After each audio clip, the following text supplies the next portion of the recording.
Especially if you like to eat Liberian food so sweet. Whatever they put in the soup, oh, it's the truth. Oh, hey. You can lie down, you can sit down, you can lie down, you tie right there. You can get away. I say, what's the name of this soup? Pepper soup. And it's tasting good. Pepper soup. Once you take a taste, pepper soup. You can't leave the place. Pepper soup. Once you drink that pepper soup, you can't get away. In Liberia, you have to stay.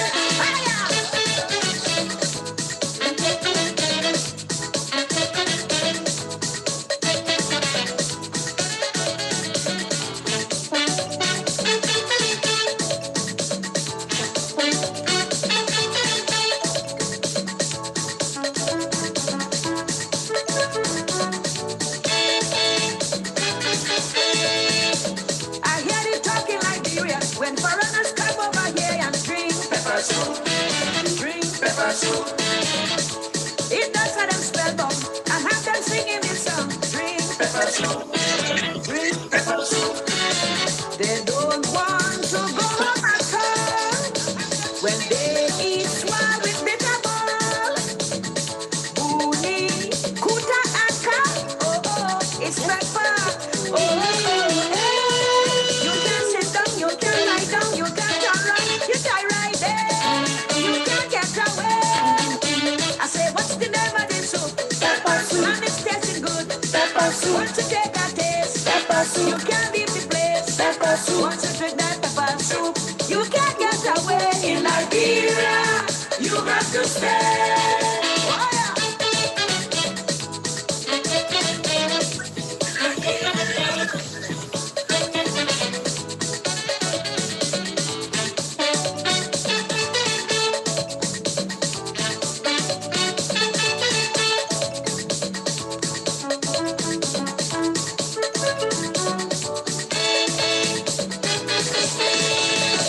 I heard of this Yankee man. He went to the motherland and drink pepper soup. He drank pepper soup. He couldn't understand why he could leave the land because of pepper soup. Drink pepper soup. It's the first time he eats so much mixture. Crayfish, crab, and barracuda. All kind of dry fish. They call swap. Oh, it's pepper. Oh, hey. He could sit down, he could lie down, he could turn round, he tie right there. He could get away. I say, what's the name of this soup? Pepper soup. And it tastes good. Pepper soup. Once you take a taste, pepper soup. You can't leave the place. Pepper soup. Once you drink that pepper soup, you can't get away. In Liberia, you have to stay. Well, hello, ladies. Hey, Salamartu. Robina, Claudine. Hi, lady. How y'all doing? Yeah, all Fine. You're hello, you're alright. yeah. You know, we're so Not sorry. bad. The other two people in a Even different you're not country. bad, not even correct, yeah. Not bad. Not bad. Not bad. So today I choose to change my scenery. Well, let me tell you the truth. So let me tell you the truth. So of course, as you are aware, football season has started in America. Of course. Yeah. Yeah, so you know the basement. The basement is where it goes down. Yeah. Yeah. So yeah, So we got keep on. I changed my scenery, so you know. Salamartu, I think you need to face your back because the reflection from the window behind What you. all the Africans said, but Oh, you know, that was that I want to over. No, yeah, shift a little bit. I want shift. I want you to see the Dress, trees. dress on the other Dress. side. Let me. Yeah, man. I want to see They the. say it shuffle. We say dress. Scoot over. Shake on small. Move to the side. The weekend. Yeah, much better. Week. Let me just give you a disclaimer. You know, I let her talk plenty here. but I had some dental work. So this side of my muff is, oh, but you know what? Yeah, let me tell you. So I went to the dentist yesterday to get some, like, I guess, dental surgery, they call it. And there were 3 dentists that I met, well, that worked on me. No, my muff is not that bad, but it was Right. 3. We didn't say anything. 3. Yeah. It was 3 dentists. Wow. But one We was didn't say so anything. exciting. Why you being chewy? Yeah. So I'm sitting there, and then, you know, so we take a break first. Then I Take know, a break. like, yeah, girl, well, I will tell you what I had done. But I looked up and I was like, oh my God, there's like 3 Africans, 2 women, 1 guy. The man was like, "T word," but Oh wow. I mean, it felt some kind of way. I was just like, oh my God, you know, it's like all African dentists. But of course, one of the dentists is my cousin, Margaret Neal Stubberfield. She has her practice. I'm giving her, yeah, y'all go see her. She's really good. She has her practice in Bristol, Virginia. So I can go ahead and put the information there so you can call her. If you got real good insurance, don't be going there. They're not free. Yeah. If you got what? Good insurance. Yeah, good insurance. Good insurance. Let me put it out But there. you can go in your cash too, right? And yeah, if you got to have it cash. Right.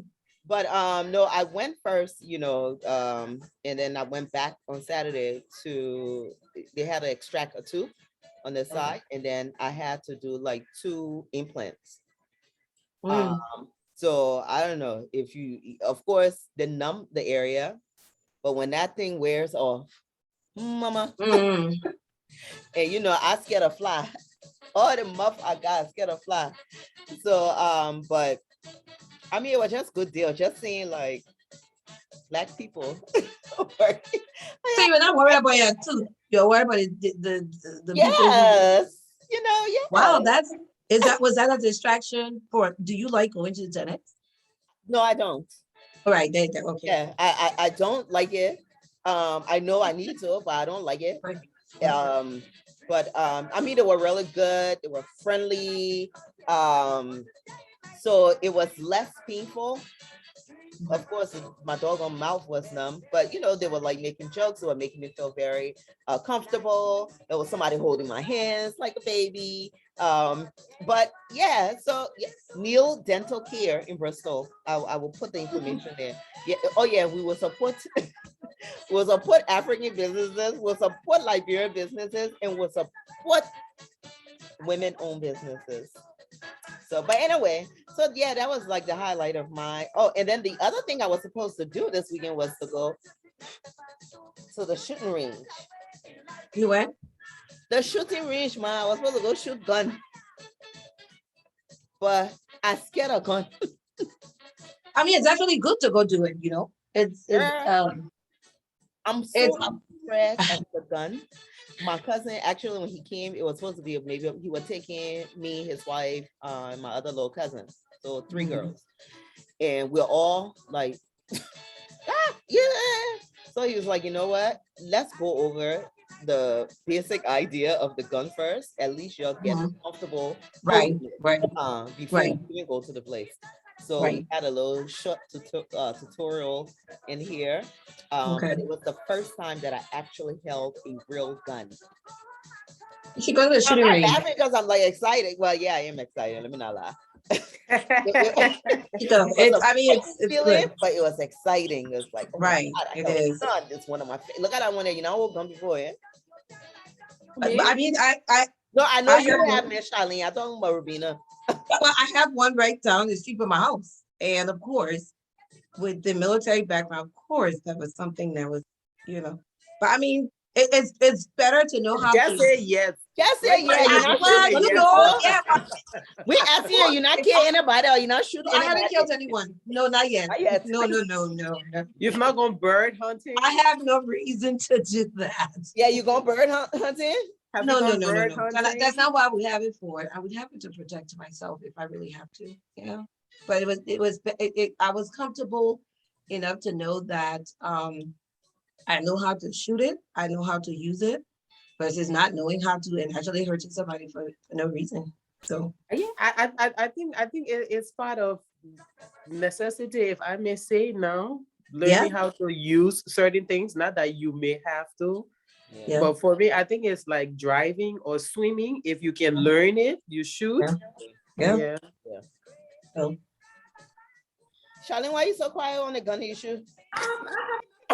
Yeah, Anna? Have you smoked something before? Yes. no, I never had to pull the trigger on anyone or anything. Good answer. Good answer. This is being recorded and it's on Facebook Live. Exactly, ladies. I didn't fight any war. oh God. Oh my goodness. Yeah. No, but I mean, I thought it was kind of, I was scared first. And initially I was telling myself, I just want to go to the range to take a picture.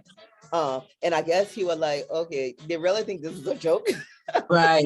No, it's serious. So you want to just take a picture. You don't want to learn how to protect yourself.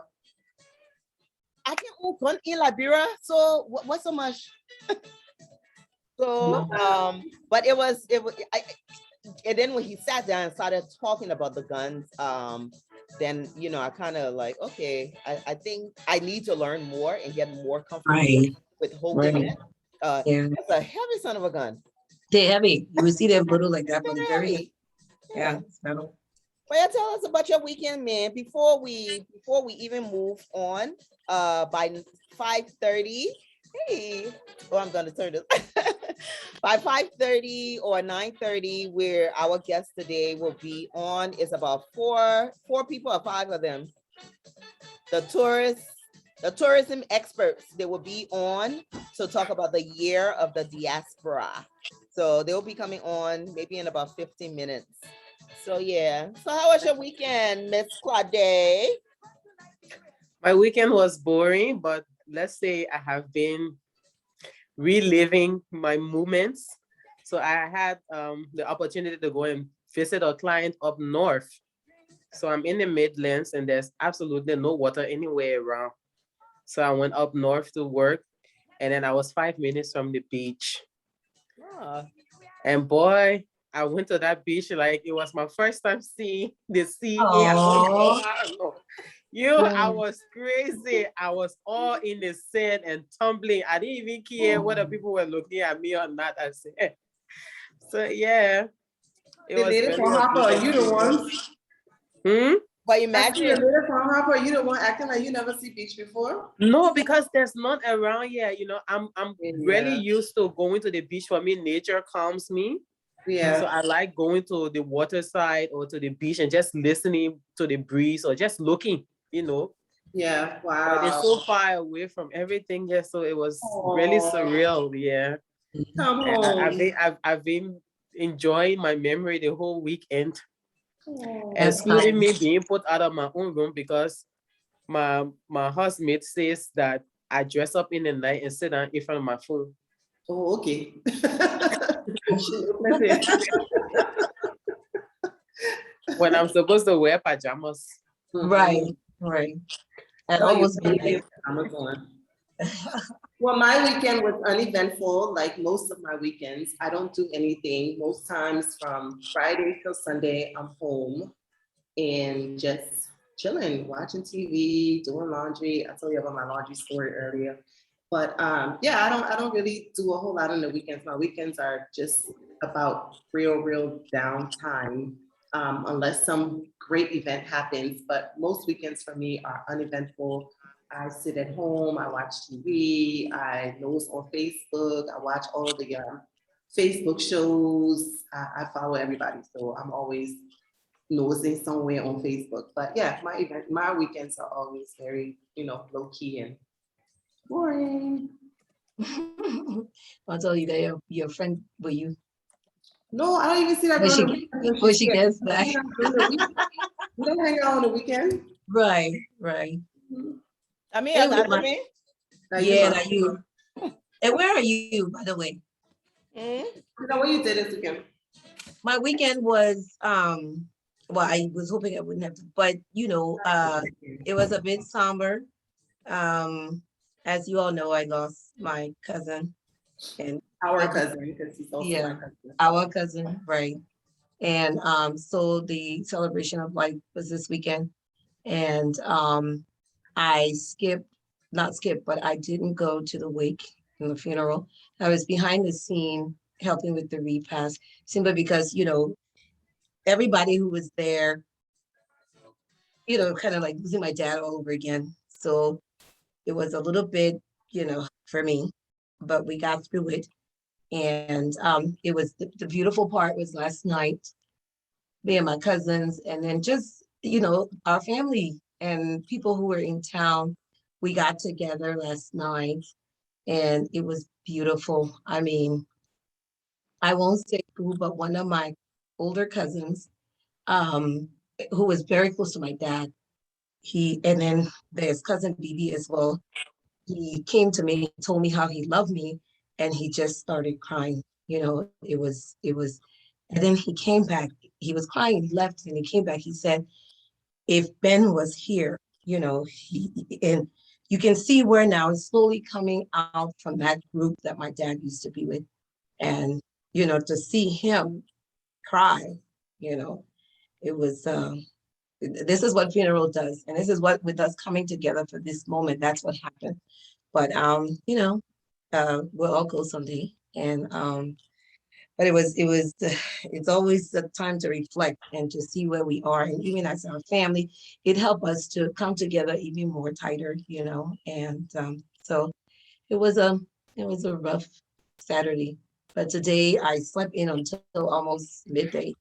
And I just decided just to not do anything. And so here we are. So after this, I'm gonna go back to bed. Yeah. Thank you for changing your location. My wife? No, that's my guy. Oh, she changed her place. You're muted. We can't hear you. Say go, you hear me cussing you. She was practicing sign language. You're too full of humor. Oh, Oh. Yeah. good one. Yeah. Good So, to see you all. and the weekend also, I'm in the DC area, so there was supposed to be like a rally, this huge rally that was supposed to keep all of us away from DC. Mark, go look at a rally. The Trump, the pro-Trump people who were coming to protest. I'm not sure what the heck they were protesting now, bringing him back or they were showing support of January 6th nonsense. So, but as someone rightfully said, the crowd there, the man said, yeah, I'm gonna cry at backyard barbecue.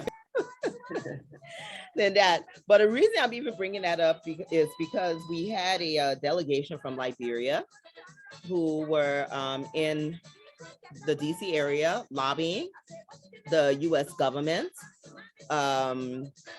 We're not sure lobbying as far as for what.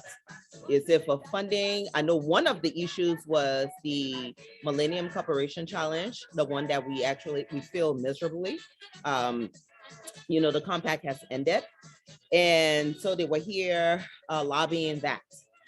But I don't know what else the lobbying activities was for. But what caught my attention was the fact that they were chummy, very quick, close, and using Lindsey Graham. Right. Right. And my first reaction was, okay, this is a Republican.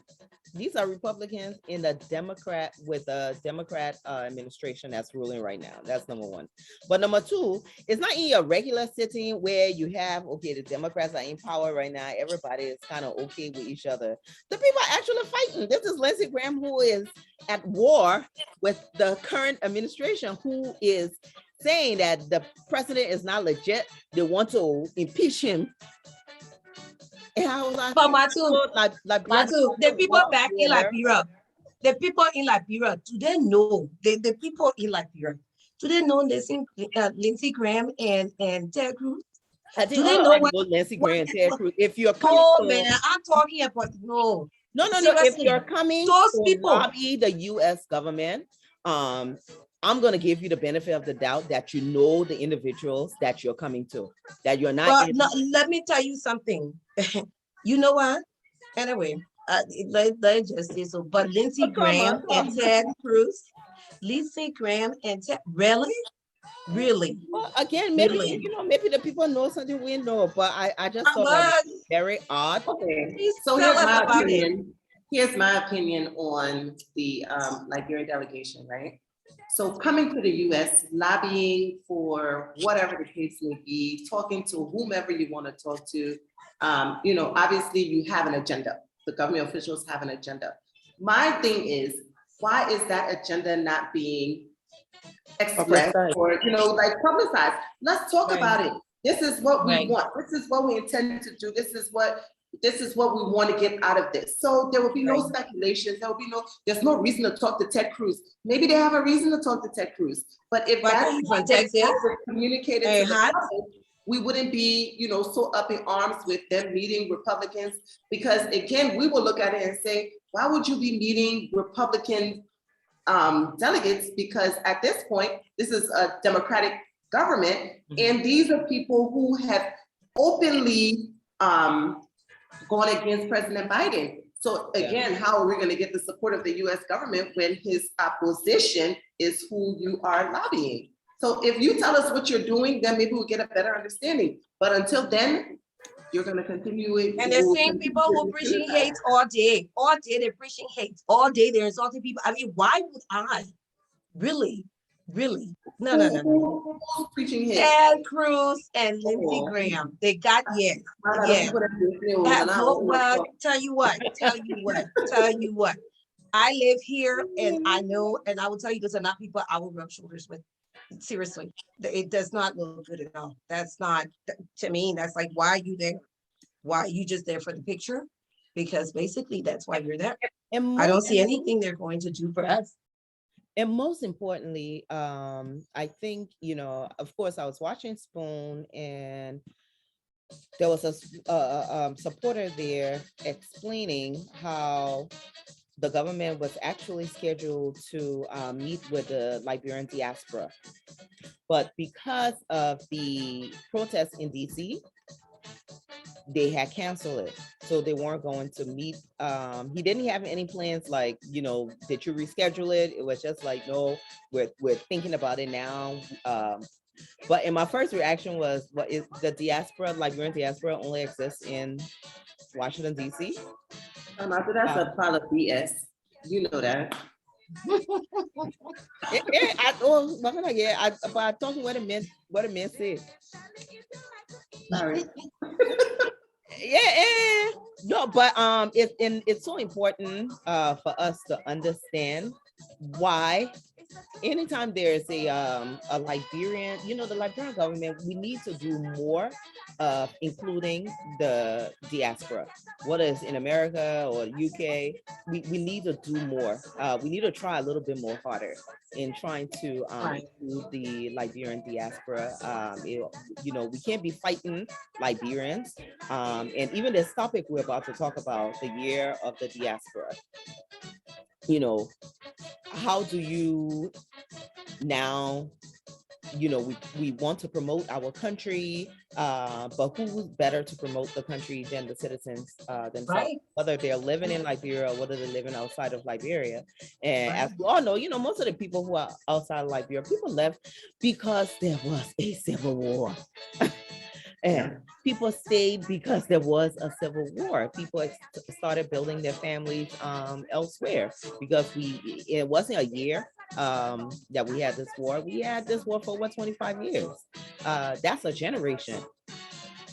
So, but nevertheless. And then people returning who, we live here. We have friends here. There are a lot of people when you talk about, I'm from oh my God, I want to come with you someday. I want to fly out with you someday. So, it will be people who left during the war, going back with their families, but also friends. Yeah.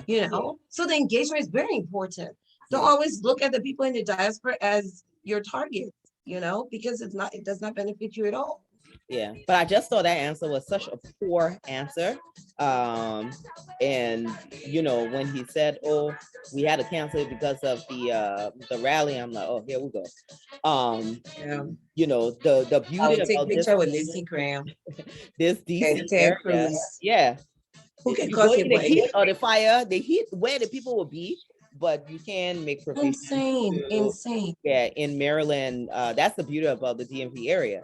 So it's not just meeting at the embassy. You can come to Maryland. You can go to Virginia. You can go to Philly. It's not that far. Come to Minnesota. You have To a lot of Minnesota. Nigerians here I too, mean, right? yeah. So, but anyway, so we're waiting for our guests. What else we gotta talk about? We got nothing to talk about. Waiting for our guests.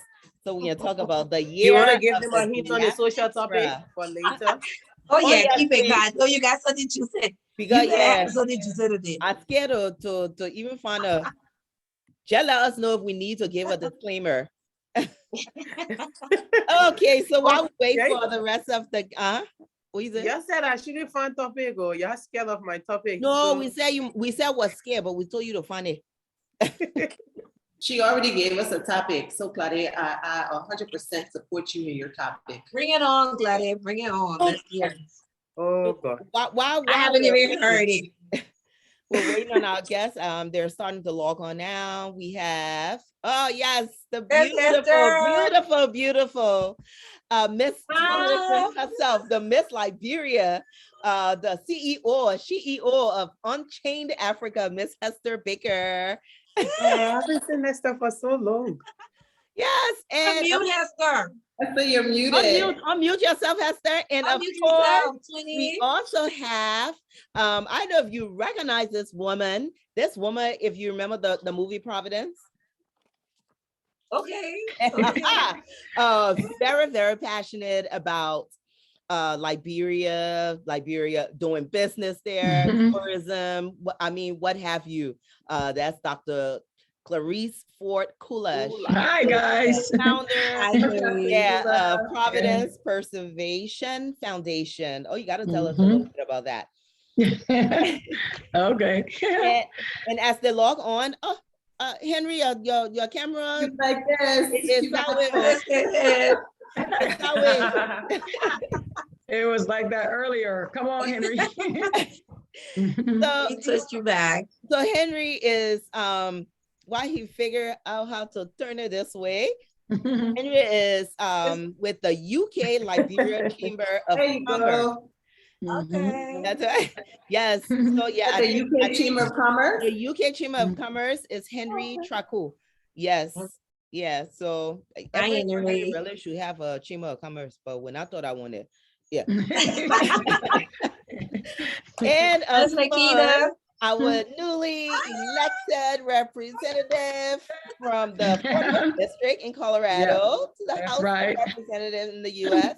And she's also the CEO of Red Oil, not that businesswoman, Red Oil Inc. Hi guys. Hi, hello. And let me tell you, I don't think we can get this crew, as I would say, this team right here is probably the most exciting team you'll get to talk about tourism in Liberia. Yes. They read it. They're planning this year of the diaspora, and just if for those people again who live under the rock, Liberia is getting ready to celebrate its 200 year of us.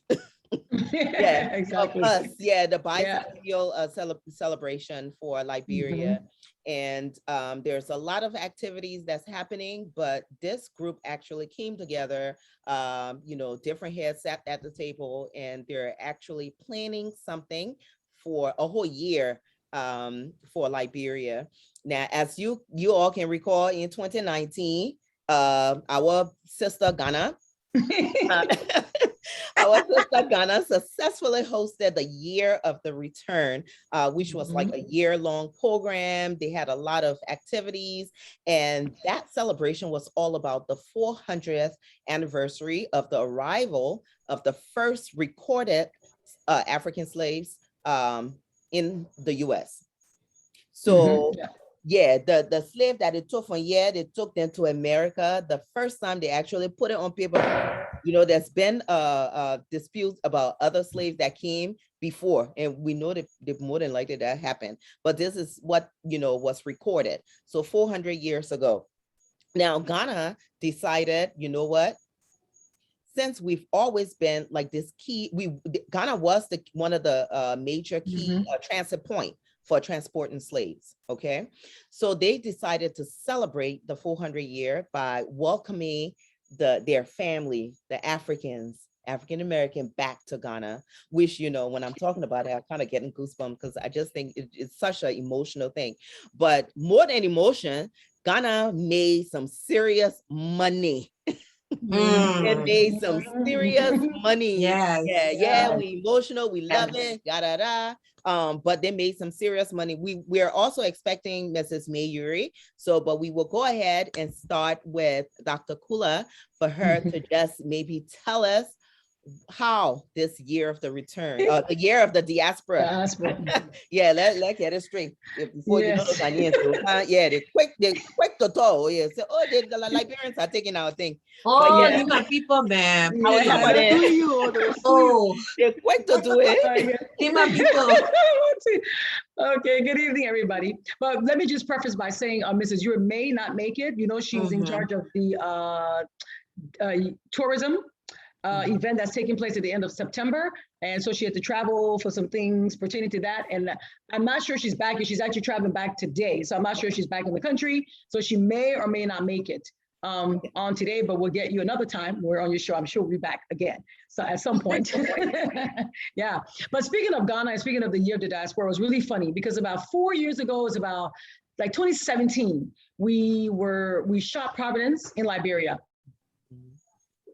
During that time, I was thinking, you know, our 200 years of the slaves actually being returned, as they were taken, being returned to Liberia was coming up in a few years. And I was like, oh, we need to do something special. And I came up with this idea. I was thinking, oh, we invite everybody back for a reunion since the Civil War. Some people haven't been here in 40, 50 years. And you know, so many things have happened in between. And then lo and behold, I see Ghana is doing it. I almost fell to the floor. So first I was like, did they steal my idea? No, I didn't tell it to the Ghanaians. So I was like, but they're doing the same thing. This is crazy. So I sent a message to Hester. I said, Hester, girl, some problems. So me and Hester started talking about it and the reunion, all that good stuff. And it's been wonderful. Hester also had the same idea. So then I was like, we need to join forces. So we just started back in 2017, 2018, before the Ghanaians even did theirs. So it was really interesting when they started to do their thing. I was like, whoa, this is different and interesting. So that's how all of that got started. And then we talked with Naquita. She had the same thing in mind. Then we got Henry on board and a host of other people who are now part of the team. Mrs. Ure, everybody. Van Vickers a part of our team. Hot FM just recently joined as part of our team. Cynthia Blanford, which is a constant general here in the U.S. Jackson George is also a constant general here in the U.S. So all of them are part of the team. We've got quite a few people. So we decided to come together as Liberians and African American, and then we have other African Americans who are, you know, off to the side, and just to do something spectacular for this event. So we've been planning this for years now. And Reverend Reeves from Providence Baptist Church is also a part. We've been planning for a long time what we wanted to do, but like I said, some people came and took our shine, but we're going to still do it because this is something that has to be done to celebrate those people. Because some of us, our ancestors were among the first group that came. I know Hester and I share our great-great-great-great-grandfather, Elijah Johnson, that came on that first ship. So we need to celebrate that. We need to celebrate the people that are already there when they came to Liberia. So it's going to be a huge celebration, and I hope you guys are ready. But I would like to turn it over to Hester, who's going to tell us right now about the purpose, the reason why we're celebrating all of this. So Hester, are you there? I don't think so. Yeah, she had to log back on. So she's on. Yeah. Let's just give her a minute. Okay. Log on. So yeah, that's where this was birthed from. And like I said, we have to continue. Even though somebody came and did it before us, it doesn't mean we stop because we owe that to Liberia. We owe that to Liberia. Mm-hmm. Yeah. Yeah. So Miss Baker. She's back. You're on mute. Yeah. I'm back, and I'm back, and I'm so sorry. There you are. Issues. Yay! Yes, hey man, we gotta have this discussion. So hopefully your Liberian internet today will work for me, man. I think. So, Hessa was just saying that you're going to go ahead and tell us a little bit about the Year of the Diaspora. Get us excited. Oh, okay, all right. So the whole purpose of the Year of the Diaspora, it came about a few years ago when we, began thinking about the 200th anniversary, of Liberia. And so the idea, born out of course, patriotism, love for country. The idea was, look, we need to find a way to make sure that we celebrate this, incredible milestone, 200 years, being the first republic on the continent, by inviting all diasporans, African Americans, Liberian diaspora, every other person out there who appreciates Africa and wants to be a part of this great celebration. So the idea was, how can we all come back together, in a reunion, a major reunion that would last for like about a year, at different points, have different celebrations and what have you. So, it's basically a time set aside for us to commemorate the 200 years of those first 88 people who were bold enough to get on a boat out of New York, on a ship out of New York, and decide to sail into this unknown place in Africa to connect with their brothers and sisters that were already on the ground. So it's basically, we see it as a reunion, 1822, coming, into Liberia. It was really a reunion because these African Americans originally came from Africa. And so they had gone to America, and now they were coming back. So we're hoping that this year, we really, really begin in December to reunite. Some people are trying to relocate, and we begin to rebuild. It's an amazing time, and there's no time like now. So here we are, and we're praying that we can make this a really, really, really momentous year for Liberia. Yep. Okay. So what are some of the activities that will be happening? Yeah. There are a lot of activities, fun activities, heritage activities, historical activities. One of our favorite activities happens to be the two major things. So the prayer breakfast. So, we charter a flight. I'll tell you a little bit of the logistics along with the activities. So we charter a flight that leaves New York on December the 17th, commemorating the fact that the ex-slaves also left New York, except they left on a boat back in February of 1820, and we're leaving on a plane that we chartered with our own money. Okay, so a lot has changed since that time. So we leave on December the 17th, we land on the 18th of December in Liberia, and then on the 19th, in collaboration with Providence Baptist Church, we're going to have a huge prayer breakfast where we're going to pray on the land. We're going to pray for Liberia as a country, for us as a people. It's going to be an old-fashioned prayer breakfast where you're going to have cassava and gravy, the old stuff that we used to love. And we still eat today, but some of us, we don't get that real authentic flavor over here. You know how it is. So, the short bread and the bread and egg, with the real mayonnaise that you're used over there, and the cheese and all that cool stuff. So we want to do that and just make it a fun day. And then we're engaging Salamartu, who might bring some of her made in Liberia products, and maybe we can get our little trinkets and little arts and things that we can buy to bring back to America, just in case we are having too much fun and we don't have time to go shopping to get some few trinkets. So it's going to be a very fun day. And then we're going to have the reenactment, which is going to be the reenactment of when the African Americans got there and the locals that they met when they got there. So that's going to be done by the movie union. And then Zubin Cooper is going to be directing it. So I'm very excited about that possibility. And then we have the Heritage Ball, which is a time of evening gowns and 1800s type things, you can wear something local, corsets and laces. Girl, yes. And my corset, yes, ma'am. I already told somebody my corset is going to be out of African material, something different. Right. Wow. Yeah. So there's going to be a lot of fun with that. But one thing that I love about that Heritage Ball, and Hessa is going to create that ambiance because she's good at that. Okay, she's going to have it decorate. It's going to look like a real Heritage Ball. Yes. And so we'll have like 15 tables set up, and each table represents one of the tribes one of the counties, and then on those tables would be artifacts from each of those counties. You know, maybe something you can taste, like a food or something. But it would be information about each of the counties and the different tribes that are local to each of those counties. So I'm very excited about that. They're coming with me, and they get to learn Liberian history along with us all firsthand. So that's exciting. And then we have what we call the reunion. That's like an old-fashioned barbecue kind of thing, meat on the grill, swimming pools over at Mrs. Ewer's farm at Wookie Farm. We're gonna have horseback riding for the children, all kinds of activities.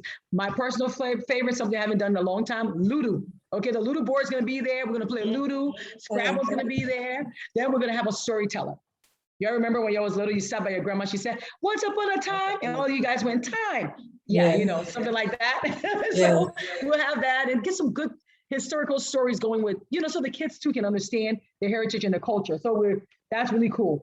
Then a fun activity we're gonna do is we're bringing Michael Blackson, you know, Michael Blackson, the comedian. So yeah, he grew up in Liberia and he's so excited to come back. He says since the Civil War, this would be the first time he comes back to Liberia. So he's equally excited. And we're gonna do a little fun meet and greet comedy evening kind of thing with him. Like I said, there's lots. We have a Christmas party for the children. So on Christmas Eve, around 12 noon in every county across Liberia, we wanna have a Christmas party. And we're looking for people to rep your county. So if you're interested, let us know. If you're from Grand Gita or any of the counties and you say, oh, I want to be the host of that Christmas party. So you find a place in the county where we can do that. I know we're not going to be able to do it for all the kids because people live in so many different areas, but let's do something that unites us, something fun for the children. Okay, so that's one a series of investment summits, which later on Representative Riggs is going to talk about.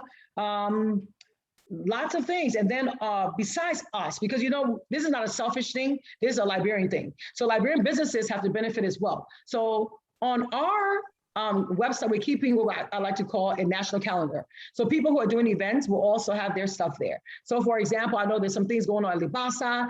On the 29th, there's like a pool day, and then she has a lot of other activities. So she's on the calendar. There's a fun day over on the 31st of December, which is New Year's Eve, down in Bassa at Hessler's place at Elizabeth Village. Jonda Morris is doing Runway Liberia. Oh my gosh, she's got some great designers, some models, and she's got 4 different events. One of them is the Strongest Man competition or something like that. But yeah, girlfriend has a lot of fun things going on. Oh yeah, I'm excited for it. So there's so much more. I know I don't have the time to explain everything, but I know there's an icon event. It's like a talent show kind of thing. Alex Devine's company is putting that on. And you know, he works with a lot of young people in Liberia. So besides people on ground, people from abroad who are coming in can also participate in this talent competition. So that's a really, really cool thing. Wow. There's also a carnival on the 18th too. There you go. Where's that carnival being held? In Monrovia. So it's going to be for the 2nd year, started last year. Nice. And people are going to rep their counties in the different traditional wares. That's the way I like to hear it. Okay, that's awesome. Yes. And then in addition, I'll add that to the calendar too. If you guys give me some information, I'll put it on there. So as people go to the site, anybody who gets to Liberia beforehand, because we'll be there on the 18th. Yeah. So for other activities too, they can participate. I know BW Harris is having their convention. Yeah. I think either the 16th or the 19th. People to go. Yeah, it's a big event. And then who else? A lot is going on. Oh my God. Yes, it's gonna be fabulous. Yes. And then one more thing is happening. The Soccer Association. Yes, the athletes are coming, okay, from all around the world. UK is going to be represented, Holland, everywhere. US, we have a big group coming. They're also coming on Egypt Air. Because Egypt Air is doing charter flights for us. Okay. Ms. Boma Bestman is in charge of that. So you have a lot of fun things going on. And for the Children's Christmas Party, Linda Marshall Foundation, she's out of the UK. She's responsible for that. So yeah, you know Linda Marshall. So a lot of us have just come together and we're doing this. And she's also a part of our team, as a matter of fact. So that's it for activities. And we have tour packages. We have 5 different tours. One of them, we're going up to, let's see, Roberts Court. I'm excited for that because I've never been there. So I am over the top excited about that one. They say it's nice. Yeah, I can't wait to see it. Yeah, girl. So that's going to be going on. We've got tours for Providence Island. We've got tours for Patawee Waterfall. Patawee. I'm looking forward to just being one with nature as I climb up to that waterfall. Yes. And then we're looking forward to see Monkey Island because we haven't been there either. So that's like one of the tours that we're doing. And then, what's the last one? We've got one more tour. The Grand Bassa Tour. How can I forget? The Grand Bassa Tour. I love this tour. Oh, yeah, wow. that's the spot. My spot as well. Edina is home for us. So we're going to go across that water. I used to do it with my grandma when I was a little girl, so I'm excited. So we're going to go into Edina. We'll see Bob Gray's monument, the Cheeseman House, some of the old graves, the old cannon, the Methodist and Baptist Church. They still have the same old pews. We get to see all of that. Then we end the evening with a cultural extravaganza over at the Elizabeth Village. Traditional dances, all kind of fun and cool stuff. Canoeing. I'm so excited. Yes, it's gonna be amazing. No, we'll have Salamartu's colada. Oh yes. Wait. First of all, this thing is recorded. No. Yeah, you know this thing. That's 20. How you did me? So I want to see it on the menu. Salamartu colada. 20 really? 20. 20 no, man. Who 20 no? Yeah. Oh no, 20. Forget it. Salamartu colada. I'm very special to hair stuff. So you can have your colada. I want my colada. But they understand. No, they understand. No, but it's so exciting, you know, to just hear really all of the activities that's happening. We know that around December, usually we see Liberians from the diaspora coming back to Liberia for vacation. This year is extra special. So they have a website up for, you know, additional information, libyearofthediaspora.org. I will put it in the chat. We'll put it on our Facebook pages. I know I've mentioned it to a couple of people, and the first thing, the airline ticket. Yeah. How much the airline ticket? But so we're $1,300. If you just want the airline ticket, $1,300. You can't beat that. Especially for December.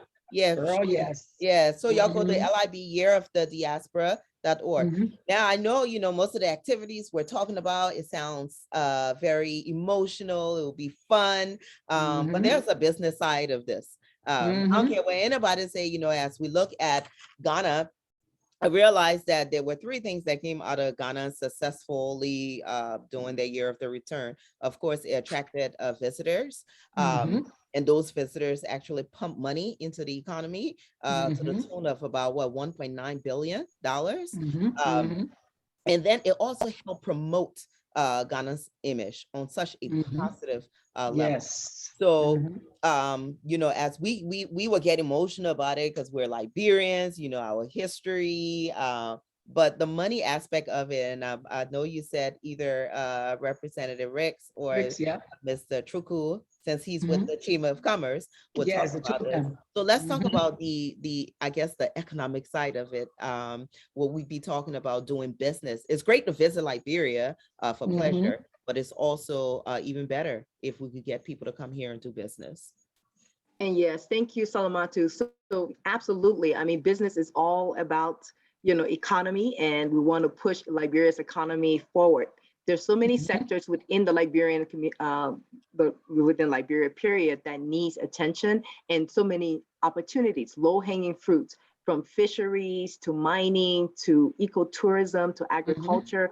We have all of those opportunities that are available. So this investment conference is going to bring people who are interested from the diaspora, connect them in Liberia to, you know, local Liberians, and do those opportunities there. And we look forward to talking about that. You know, we talk about returning, but, you know, Liberia was the door of return, right? That was the only country where we said, you know, people were leaving here and saying, we want to start a republic. We want to start a place that's going to be a place that's free. And Liberia means liberty. So we also have a great opportunities there in Liberia, and being the oldest republic, being the oldest capital, Monrovia also is going to be celebrating 200 years.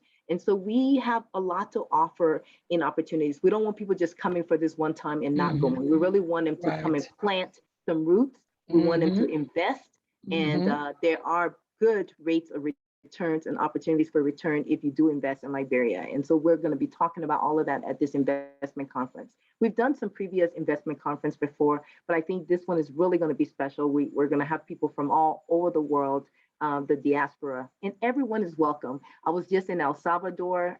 Some of the Spanish people were like, oh, we want to go to Africa with you. I was like, well, great, come on in Liberia. No, it's true. And so, you know, our country has 360 miles of coastline. So our terrain is just beautiful and unique and so much to offer. You know, I think somebody needs to talk about our forests. We got 300 species of butterflies. We have some unique things within our forests that don't exist anywhere else in Africa, you know. So our pygmy hippopotamus, pygmy elephants, all of those things, and the rainforest. So much to talk about. I mean, so and we really need people to come and create those opportunities, create those experiences that people can come and spend money to do. So I'm excited about that. So talking about the economy, the economics with all this, I know, well, we have issues in Liberia now that we're trying to solve with dual citizenship. So people coming in and wanting to do business, what is the team doing when it comes to getting business registered or investments, or what is their ties with the Ministry of Information and Tourism when it comes to making sure that there aren't any hitches, you know, with the business plan, since you have a lot of people working from different parts of the world?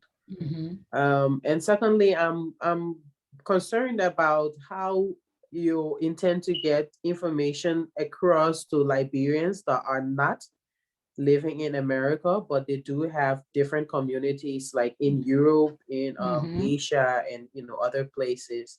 Because I do know during Christmas, a lot of people plan to come home with their families. So getting them informed ahead of time, you know, what is going to be happening will be a great thing. So how are you guys going to deal with that? Well, we've already started actually. So Henry, he's going to talk in a few minutes about, you know, the business side as well. But Henry is in the UK. So he and Linda Marshall, they live in the UK, and they are responsible for putting that group of people together. We've got a group in Canada, so we've been talking with Mr. Leo Johnson so that he will help us get the group from Canada. We've got a group in Europe, actually, that's putting their people together as well. They're going to be on a couple of shows down the road. They're working in Holland, Germany, because, you know, you don't have just one Liberian association in each country. So what's happening over there is several countries come together and they create this association. So there's one. Yeah, for UK and Europe, there is somehow a combined Liberian community. Yes. So we're working with those guys from that group. As a matter of fact, Lena Marsh and I, we met with them this weekend, and some exciting things are happening. They're putting their people together. So we're reaching out to different people. It's just taking a little bit more time, but a lot of people in the UK are aware. A lot of people in other countries are aware. So we're looking forward to it. It's going to be really cool. I promise you guys. As far as the dual citizenship thing, I've been told that it's on the table, because, you know, the president has announced the bicentennial is coming up. So that's one of the questions that keeps coming up over and over again. We've met with Minister Rennie already. So he has assured us that they're working on some things on the inside, and we'll be hearing more about it pretty soon. Yeah. So Dr. Kula, yes, what you're saying is that this 1822 to 2022, the 2022 part, so this is going to be an increment. So everything is not happening in December. It's going to be through the entire year. Am I correct? Yes, the entire year. So we start December 2021, because in 1821 is actually when the people came over. Some of the heads of the American Colonization Society came over to Liberia to get the land, because these people were still in Sierra Leone at the time. And then they begin to come over slowly. So we will begin in December, which is a time where all Liberians are on vacation. Most people around the world are on vacation because of Christmas holidays and all of those things. So we start the commemoration there, it goes all the way to December of 2022. And then each month there'll be activities, like I said, throughout the course of the year. So it's exciting, trust me. There are a lot of good things that are planned. There are other groups who are also planning things. So it's gonna be something that we will all remember for a very long time. So you're working with the airlines where every month, so I'm sure you're on this every month where there's something that we would have a chance if I can't go in December and I want to go. So can I book a ticket now to go say in April or something? Well, you can. It would just be on a regular flight. But what we're trying to work out with Egypt Air and another airline is to have at least a direct flight once a week to Liberia. Because as you know, right now we don't have any direct flights. Everything is, oh, you go sit in this place for 2 hours, or you go sit in this other place for 2 hours. So we're trying to work on getting the direct flights. But of course, we need the numbers before that can happen. So yeah, that's where we are. I wanted to step in and go back to Claudia's question on the registration process and engagement with NIC, for investors. No, it's critical that whatever we do, we engage because, people coming in, those are some of the bottlenecks in terms of, you might come with the greatest idea, but there are bottlenecks that can completely derail the entire process. Speaking from experience. Right. So with the investment conference, we're really going to work along with the NIC and also with the One-Stop Business Shop, which is the registration, the business registration process. That's near Cathedral. My mind just went blank. But we have to work with them. We cannot do this without them because these are some of the challenges that we must deal with now in Liberia. If we're going to really be realistic about what we want to see accomplished, we're going to have to come head on with some of these challenges. Samson, who's at the business registration, he's someone that's very excited about, things like that. 23 years. Year of the Diaspora. So we just need to engage. I think Molutek Gray, he's someone that we need to be engaged with. But those are some of the things that we do not want Liberians to come in and have to become disenchanted because those are some, it's a challenge. And so it's a very legitimate question, but we're going to make sure that through the conference and everything else that we're doing, that they are involved and that we do try to find ways to make it easier, to a smoother process. Thank you. Hopefully that answers that, Letty. Yeah, and can I go back can I go back 1 second? So the group in Europe is the European Federation of Liberian Association. So we're working with them to get Europe on board. So that's the name of the group. I just want to throw that in there. Okay. So there was a question here, and hate to keep going back to Ghana's experience, but obviously they did such an amazing job. But there's a question here that was posted by Paul Bois. Says, what can we learn from Ghana's year of the return? They tied that imperative to mostly African Americans in the US. Most of all, the Ghanaians didn't intend to cash in immediately. This long-term initiative has seen African Americans flock into Ghana and purchase real estate like crazy. So I guess the question is, what do we learn from them? What are we going to take and implement in Liberia? Well, with Ghana, we, I did attend the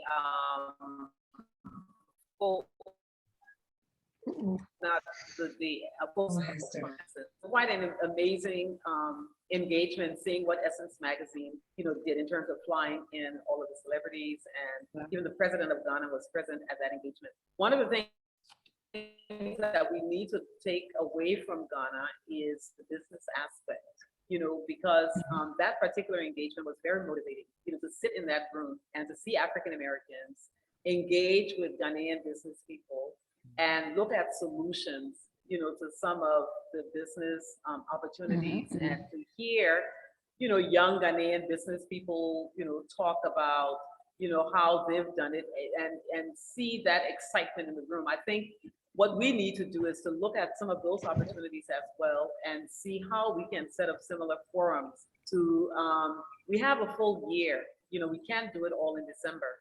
So during this 2022 year, we need to find ways to make synergies happen between African Americans that are interested in Africa and make sure that we that are on the ground are open and ready to receive them. Because that's what I saw in Ghana. I saw that acceptance and I saw the excitement of the Ghanaians, and the affinity for the African Americans. So we need to create some of that same excitement and create some of those same opportunities here, in terms of dialogue, opportunities to dialogue and, be in a room and come up with some amazing, and we need to think big. We cannot continue, if you think small, you can't go anywhere. We have to think on a large scale and really, make 2022 something really, a transformation for Liberia. It's an opportunity and we need to capitalize on it. Yeah. So I have a question. So how are the citizens on the ground reacting to this big news? Well, I think we have a lot of work to do because let's be frank, Liberia still, in terms of tourism, we still are lagging way behind in especially with the everyday Liberian. If you go into Monrovia, it's not Liberia. If you go into the back part of Babalu and begin to talk about the African American experience and all of these people coming, you might not get a warm welcome to that idea. So, or even right in Monrovia, we still have people that really do not want to even engage that part of our history at times.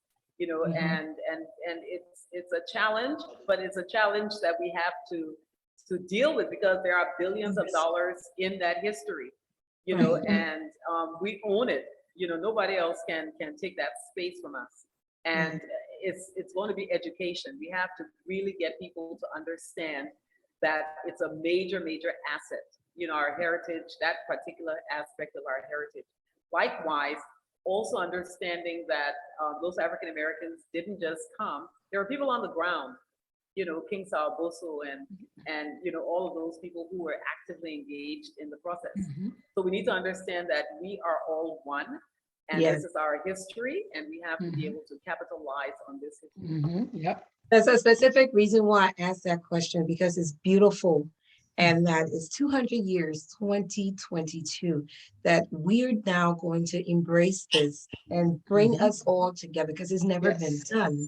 So the emotional part of it, I mean, just hearing about it gives me goosebumps because we're now going to do this. This should have been done a long time ago. Yes.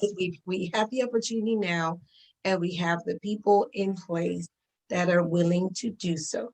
And I mean, kudos. All right. Thank you. So I think my question was also along the lines of the people in the counties, because one, the people on the ground, if they can find a way where they also benefit from it, then it becomes a problem. So how are we getting the information to the people in the counties, like the paramount chiefs? They do have a history, they have a story in our history. How are we getting the information out to them? The people in the county, the paramount chief, the clan chief, because the titles in the county plenty. The head of the women's group, the head of the youth block, the Clean Youth Association. Honestly, because I mean, in the end, when we talk about tourism, these are some of the people who we're hoping to benefit from having visitors come or even having Liberians move around in Liberia.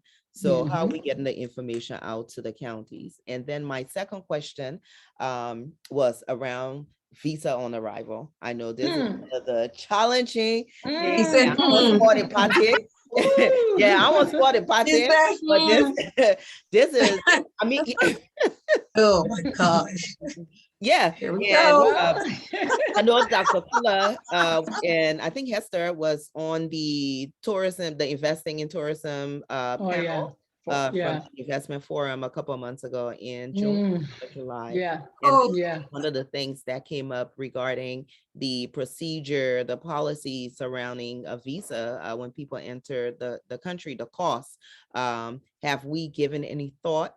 I know the government is also working with you guys.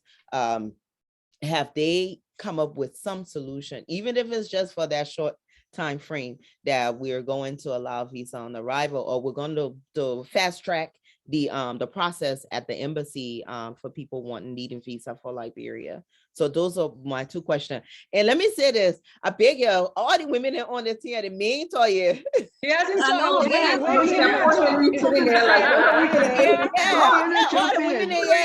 Y'all play that mentor. Let Henry talk. Henry, is Henry there?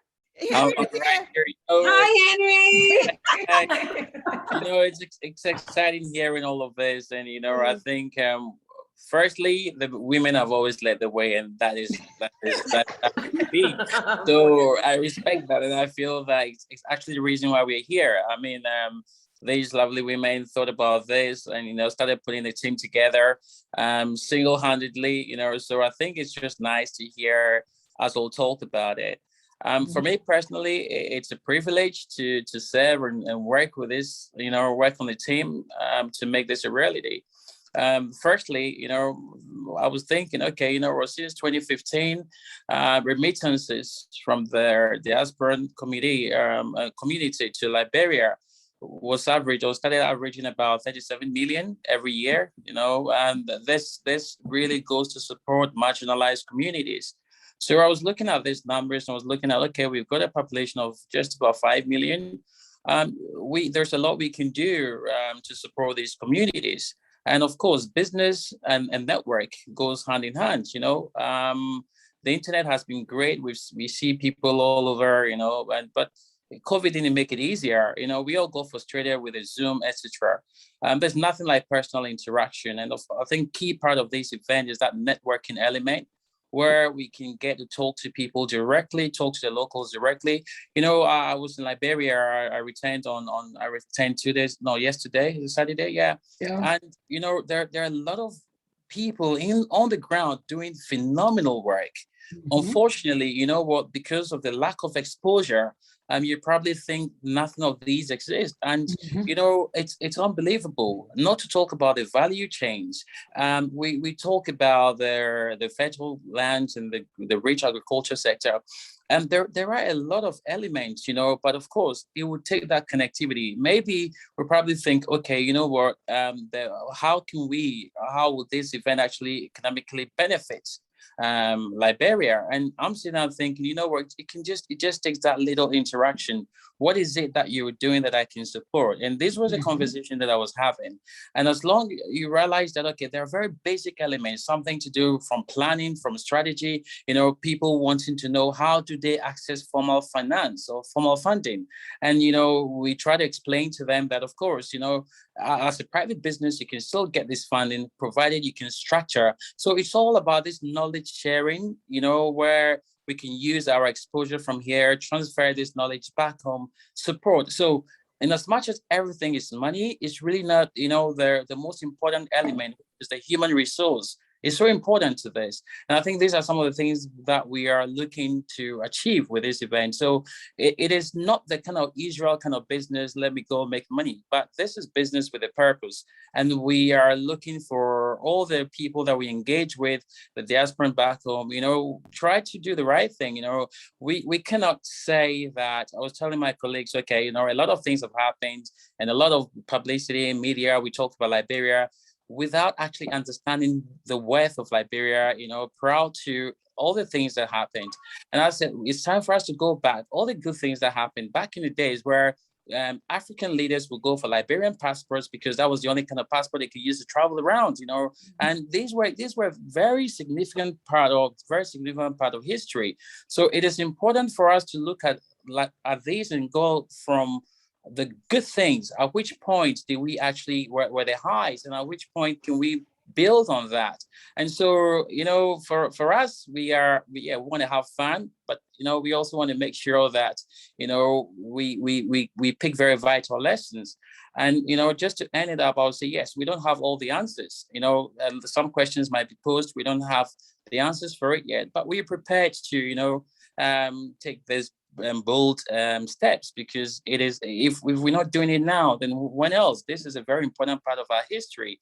And if we can unite at this important part, or at this important time, especially given what the world has experienced, we can't come together at this time, then when else do we want to do this? I have a, before Salamartu jumps in, Yeah. I know she talked about the business aspect of it. That's her area. But the question I have for your team is that, what percentage, if you were to put a percentage to this, is of this entire going back, is focusing on the educational aspect of this? Because you have to understand that if the people do not understand, and if they don't know, it's not going to do anything. So I would hope that the focus, I know it's on business and, you know, investments, investing and so forth, would be on the educational part of it, that we know and we understand where we came from, why we're there, why it is very important that we do things that will take us into the future of our country and so forth. So what, if you were to put a percentage to whatever's going on right now, what portion of it would you say, you know, that you're giving towards the educational part of it?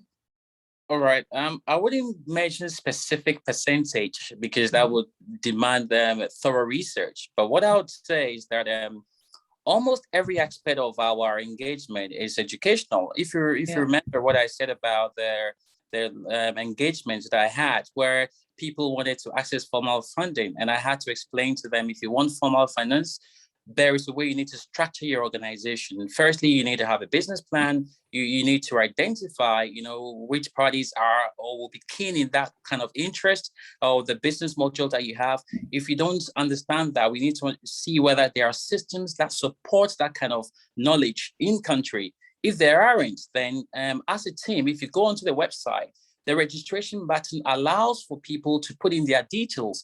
What that does is that it helps us to understand who is who and what do they do. So we can perfectly map. So if we find somebody who is lacking this knowledge, we can just share that information and say, hey, you know what, we've got somebody in agriculture, specific, maybe cassava, and they want this knowledge. What can you do to help? Because we have that data from that page. So yes, educational aspect, we're going to do our best in that respect, to use the resources that we have currently. However, we welcome any new ideas to this effect. And so if you've got some brilliant ideas about how we go about this, we're happy to hear, because this is what this event is all about.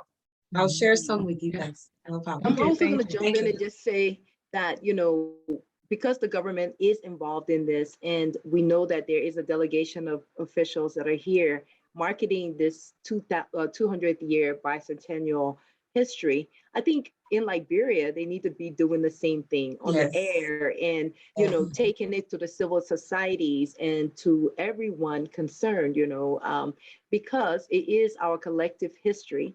And it needs to be shared widely and broadly. I think, you know, a lot of this stuff, maybe when it's told, is even told from maybe sometimes a negative standpoint. So we really want to package it, not just for the world, but also for Liberia. So I would push some of that back on them, and to the extent that we in the diaspora can also keep telling, because I think the messaging here is from all of us to my African-American friends, my neighbors, and my people, talking about the history of Liberia and why we need to celebrate this moment in time. So yeah, I think it really is a responsibility of everyone concerned who are involved in this.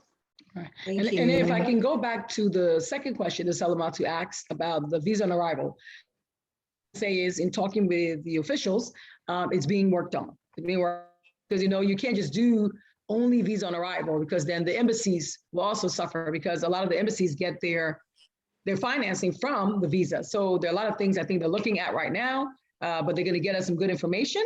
There could be in a way of supplying an additional, I don't know, employee at the consulate general's offices to do more visas, because that's one of the big reasons why people want visa on arrival, is that they can't get it here in time to travel.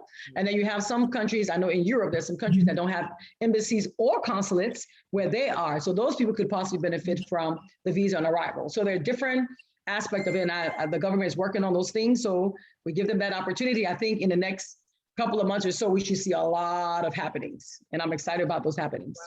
Well, what has happened to Salamartu is that you have the tourism policy and the tourism act. So the tourism policy and the act both have in there the visa on arrival, as well as creating an autonomous agency for tourism. So the tourism policy and act, it's been passed at both the lower and upper houses. So it's now in the executive branch. So I think from the Senate and the House, it's passed already. So it's just a matter of now trying to, get the executive, sign off. But, of course, logistically, there are things that have to be done. But what's really exciting is that, we are now past, two of the most critical areas. And now it's just a matter of getting it signed off. Signature. So at least, we feel more confident knowing that those things are, first of all, to create an autonomous agency for tourism, meaning that tourism will be able to stand, on its own 2 feet and get all the attention that it needs. But then also being able to get that visa on arrival, because hey, Liberia, to become competitive, we cannot compete if we don't have people through some, through hoops, to come to us. So it's important. Well, it's good news to hear that the Tourism Act is actually with the president. I remember this was actually proposed in 2016. I was one of the people who read the first act that was drafted. Why it got stuck where it got stuck, only God knows. For those who don't know, we have the Ministry of Information and Tourism under one roof. And there's always been this proposal to split them up. So tourism focus on tourism, and of course, information focus on information. So this is actually really good news that we're now taking tourism in Liberia seriously. I wanted to read some of a couple of the comments that were here. And of course, there's another waterfall in Bapulu that is very nice, as well as at this time, you should check it out. I think, ladies, lots of information. So, of course, I sent her a message saying, is it accessible? Got it. Well, you have two. So, Salamartu. So, you have Sapima. You have Sapima Waterfall. And then you also have, okay, so Sapima is when you go towards like Belayala. So there's a road now, and it's absolutely the most beautiful waterfall. So I mean, and even getting there is quite interesting, because the adventurous that you have to come down. It's really, but when you get there, oh my God, because it's a drop. So it's like one of those curtain waterfalls that comes and drops, and it's extremely tall. Oh wow! And then you have another one that's in Bopolu. Yeah, it's beautiful. And I think it's the tallest waterfall in Liberia. And then you have in Bopolu, another waterfall that's like, it's like a water garden, and it's right in Bopolu. So you don't even have to drive outside of the capital to get to that. But it's like a massive water garden. Yeah, Liberia is beautiful. And then don't talk about Bunk County, where you have the biggest waterfall. It's in Seyuga. It divides Grand Bassa from Bunk County, and it flows out of Limba. But that waterfall is about 4 or 5 times the size of Patawi. Oh, and so it's a massive waterfall. Yeah, so we have a lot. Liberia is really when it comes to tourism. Okay, and then there's another question. I think this one is for Dr. Kula. Is your group working with the government appointed committee? And I think this committee she's talking about is the recently committee that was set up by President Weah, the Bicentennial Steering Committee, which he appointed the U.S. Embassy to head. Are you guys working with them? Yeah, so there's a branch of it here at the Liberia Embassy, and both like Creta Wicks and I are on that steering committee here in the US. Yep. And then there were, I think this one is more, preparation is key, light traffic, water. In my opinion, I think the social issues we have are just too many right now to do this and not properly planned. Let me say this. I don't know if Hester, you were on this tourism group in 2016 or 2017 when we went to 4 different locations to map out the different sectors of tourism. And it was me, this is Yuri. I remember. Yeah, and we Babu. had some consultants with the ITC. And we went to, they were trying to just kind of, they were drafting the tourism plan. And they were identifying key areas that we could market for tourism. And we went, of course, went to Bassa for the beaches. We went to Rappersport for, you know, the surfing. We went, oh, the sun is so pretty. Yeah. You're beaming. I was about to say you're beaming. Angel. Yeah. We went to Patawi. We went, of course, then the historical tourism within the city. But we went to Sapo National Park. And we had these consultants that were with us, people who are not Liberians, Europeans, you know, without me saying that we can call them in Liberia, the white people. And we went to Sapo National Park. To get to Sapo National Park, we intended on driving from Buchanan, but I think the bridge had broken, so we had to go back to Monrovia and get on a plane. We get on a plane, get to Sino. We drive 30 minutes into this town, speak to the representatives of the town, drive another 45 minutes to the FDA park, the forest park, 45. We in Sapo yet though. We're supposed to go walk in Sapo. Not paved road, we drive in, we go in, and let me tell you, the foreigners are having the time of their life. They enjoying all of this adventure. You know, some of us sitting there, we like, hey, go the road, yeah. We get into the village. We're thinking, okay, this is it. No, we had to walk into the Sapo National Park. Just a little trail. The tour guide who was taking us in, he has a stick. And I'm thinking he telling us the kind of animals that's in the forest. And I'm asking, I said, but what happened when one of the animals jump up? What you would do? Of course, you know, God forbid, it will not happen. We walking, that he answered. We walk in the crowd, we looking at butterflies, the foreigners, I mean, they're like, oh my God, the beautiful butterflies. They're having a ball. You know who are complaining? Liberian people. Of course. Yes. Yeah, we were complaining. And Yes. the guy said to me, he said, why are you looking for hotels? This village, can you imagine? Because we walked 45 minutes to the village and then we had to turn around to go catch the flight. So we weren't even where we needed to go. He said, this village, can you imagine if you set up something here where we could spend the night in the village, in the hut, get up early in the morning, go walk to, you know, in the stuff. And I'm saying this to say, I think Henry stated that, when are we ready? When are we going to get ready? Exactly. That's it. When are we going to get ready? There's many type of tourism.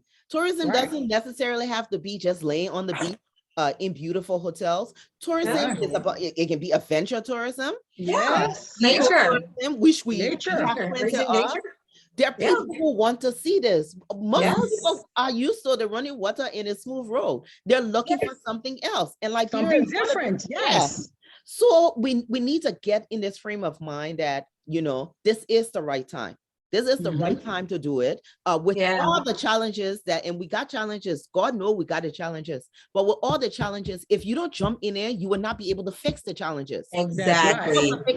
That's it. Yeah, you have to experience something to say, you know what, that's not how it's supposed to be. Exactly. We need to change it. You learn from experience. Yeah, right. So, you know, I just have to say that, no, this is the right time. And if I'm wrong, I beg you, one of y'all say, y'all let us know. But I think this is the right time. People are not coming to Liberia to look for traffic lights.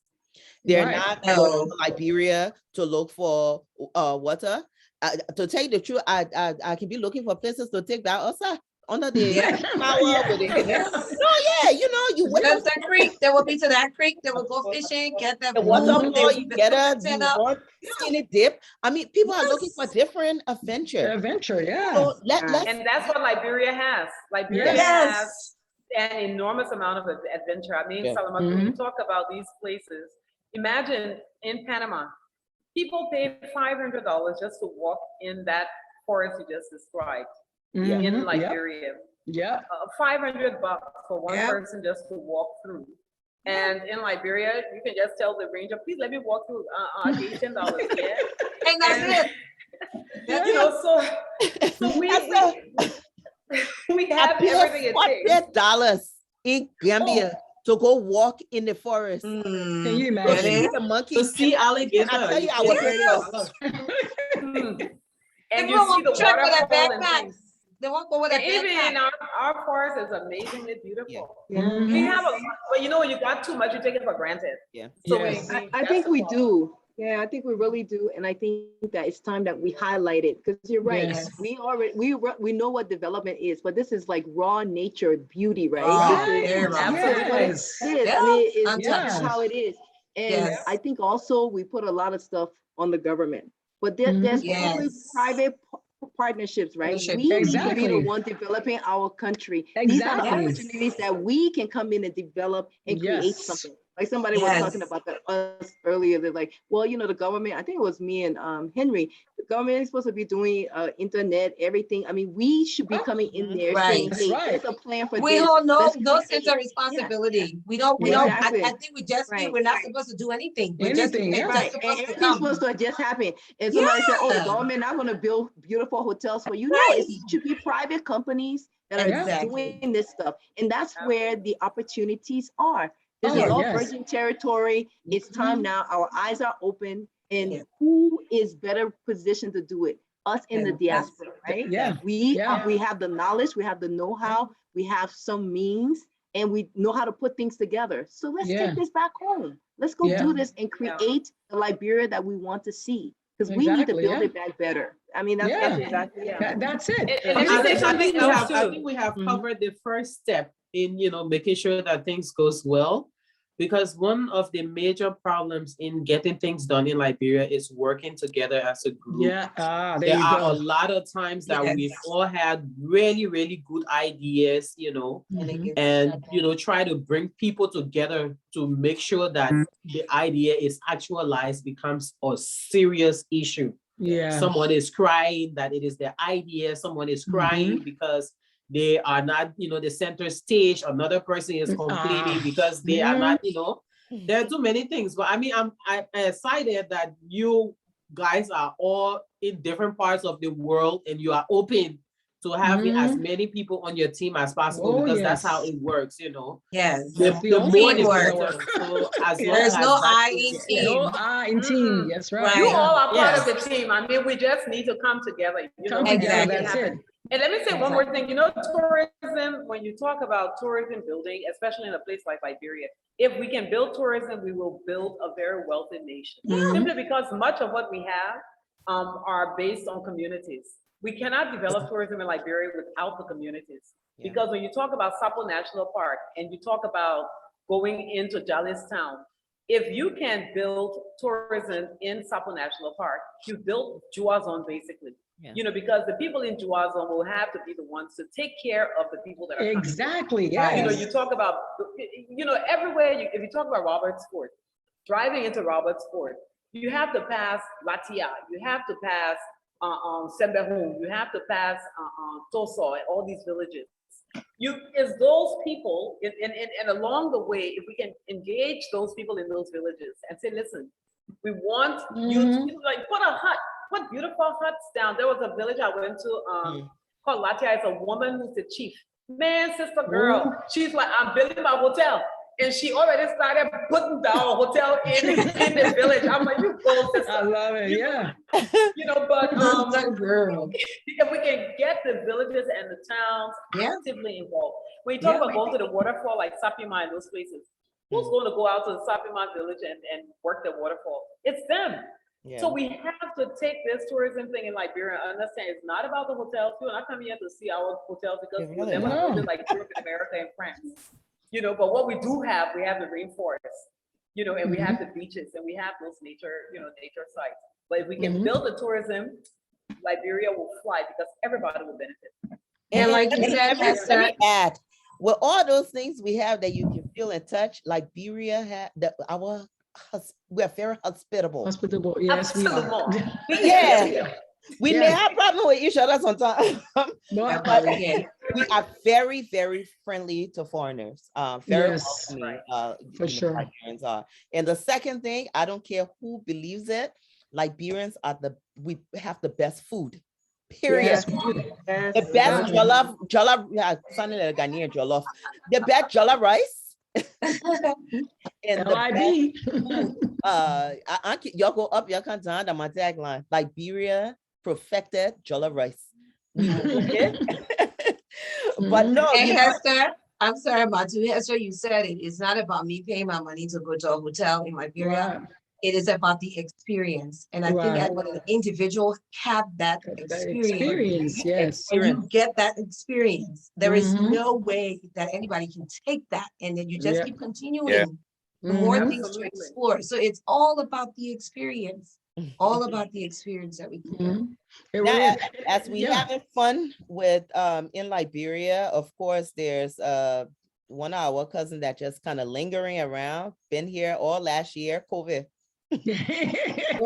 How are we like addressing the whole situation of COVID? You know, of course, my tagline to tell people to go to Liberia, I'm like, big yo, COVID there, but not there. COVID is there, y'all don't get me wrong, it's there, but you know, with all our criticism about Liberia, I think Liberia has really done a good job at managing COVID. Yes, it's done a good job. Very good job. Not drop the ball here and there. We not do it, but this is okay. It's happening everywhere. It's everywhere. Not a lot of resources. We've honestly done a really good job at managing it. We're still working on it. But how would you convince someone who's maybe a little frightened about COVID and coming and traveling to Liberia? Well, the thing is, we recently went through, Clarice, I know you and Henry did a campaign recently, right? About the COVID. So I think it'll be great to hear from you and Henry, you know, in terms of that. Well, recently I was in Liberia again. I go by myself, and my colleagues were, this was what they told me. They said, Henry, don't you think that Liberia is better managing COVID than UK? Right. And it's true. Why? Because everybody was tested. We had to wait for our results to actually come out before we actually left the airport. So you know 100% that you're actually leaving the airport without COVID. And we visited a few places, and honestly, their health authorities are doing a phenomenal job in getting people to wash their hands. And this comment that I make were not, you know, I was with a group of people who were expressing the same. Of course, it comes to their economies of scale, the numbers, etc. But I feel that the health authorities are doing a lot. I think what we can do as an organization is really to get more support from our part of the world, you know, to support their health sector, you know. And so those of us in health, if there are extra PPEs that can be, you know, facilitated just to support the event, we welcome that. So we are reaching out to as many health organizations as we can to support with them, you know, the other areas, just to really augment what the government is already doing on the ground. But as far as the health authorities in Liberia, and from what I experienced, you know, the way, even when you're returning back, you know, you need to validate that report, that test before you actually enter the main airport. So there are a lot of checks and balances. And what we would say is to, you know, we can only, our strategy really is to keep informing people that COVID is still around, and those who are in Europe traveling, if you can get vaccinated, you know, and you please get vaccinated. Yeah, just get information out there. What we don't want is for people to feel that, oh, this thing is out of the way. We want people to take it seriously.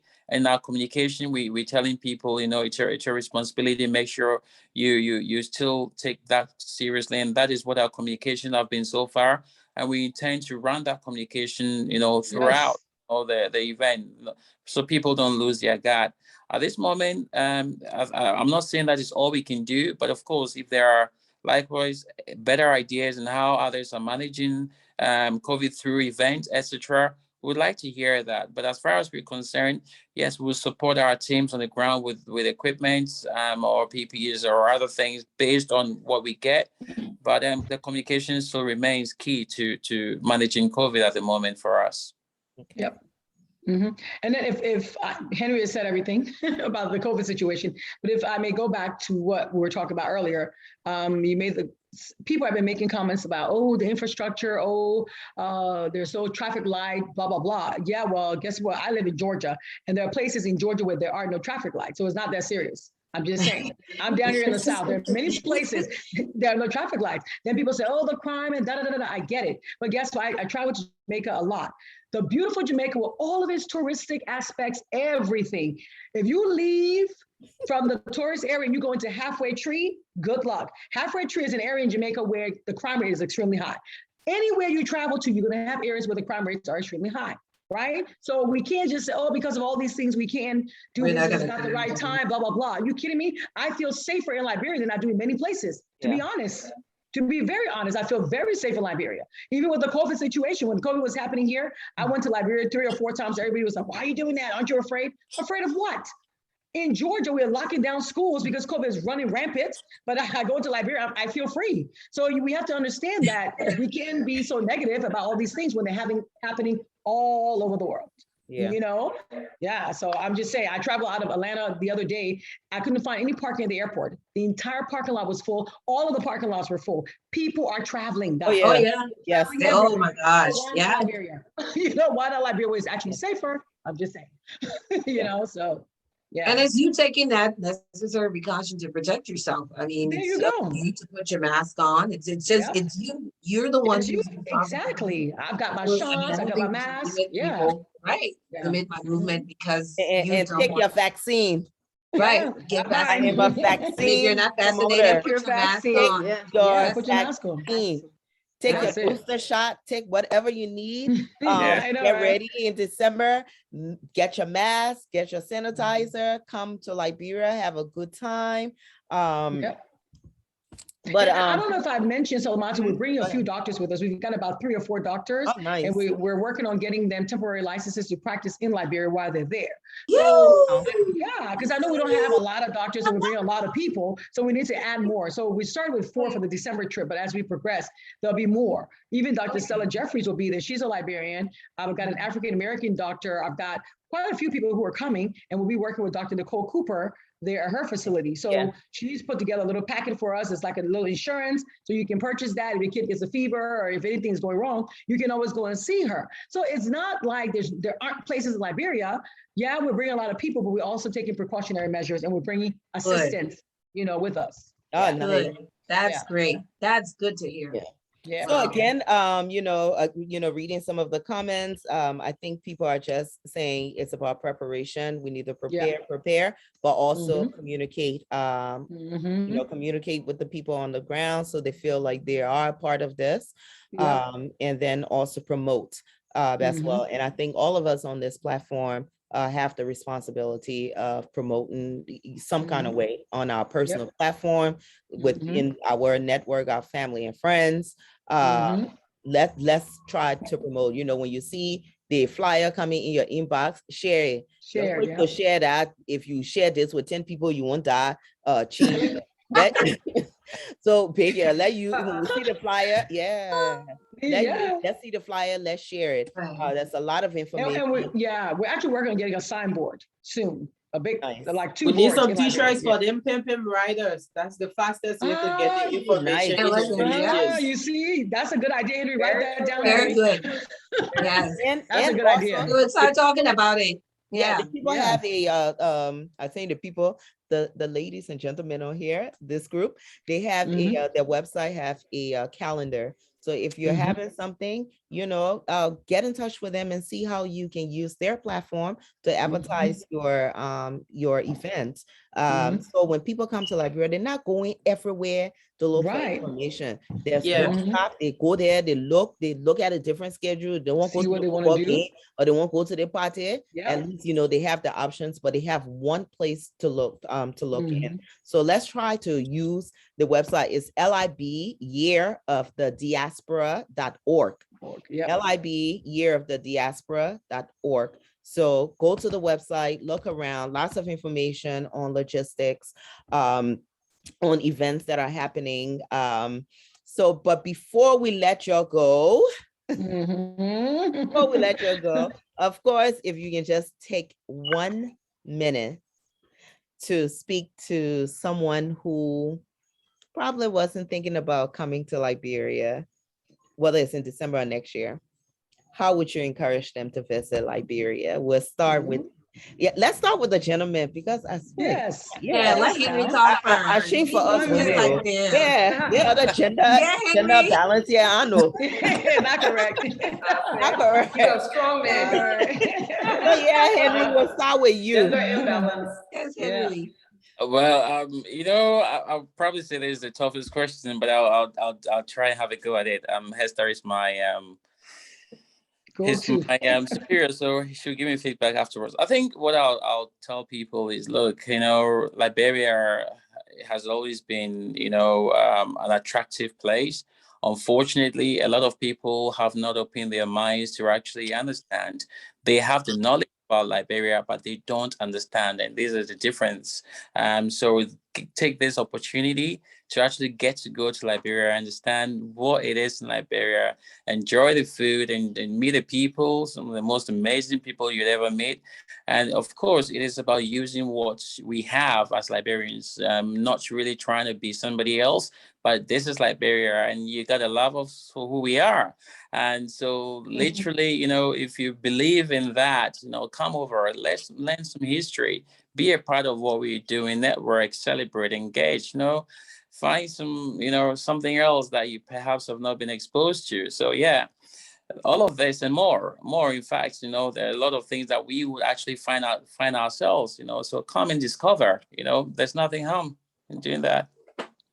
Come and discover. So we'll go to Representative Ricks, Congresswoman Ricks. Congratulations, by the way. Oh, thank you, ladies. It's so great to be here. I think for me, what I would say to people is there's so many people who want to visit Africa, but they don't want to go by themselves. They want to go with a group.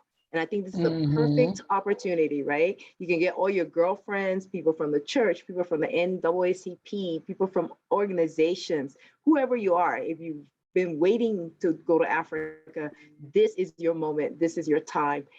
Get your girlfriends together, get 2 or 3 people that want to go on an adventure. And what an adventure it's going to be. I mean, we're excited to show Liberia.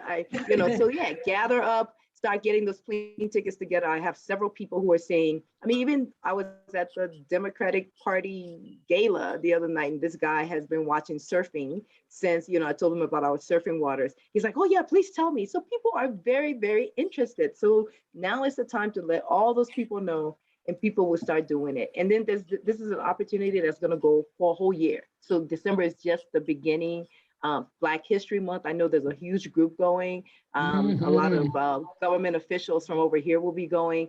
So, we have all year, all the way through next December. So I don't think it's going to be tough. I think it's time to come and try it. Get your passport for those who haven't traveled out of the United States before. This is your moment. Africa, Africa's the prize. Let's go. It's the prize. And of course, Miss Unchained Africa. You said it, unchained. Come, unchained. Unchain your mind, unchain that wallet. It's only $1,300 round trip. Can't beat that. It's an opportunity to come touch your feet down on this soil as we celebrate. Hey, I think about the 88 people all the time. Yes. And I always say, wow, if those 88 people had not come, our history would be different. Girl. And not only for Liberia, but for all of Africa. Because of those 88 people, a snowball effect took place that happened in the 50s and 60s. We ended with Angie Brooks, and we all know the first UN.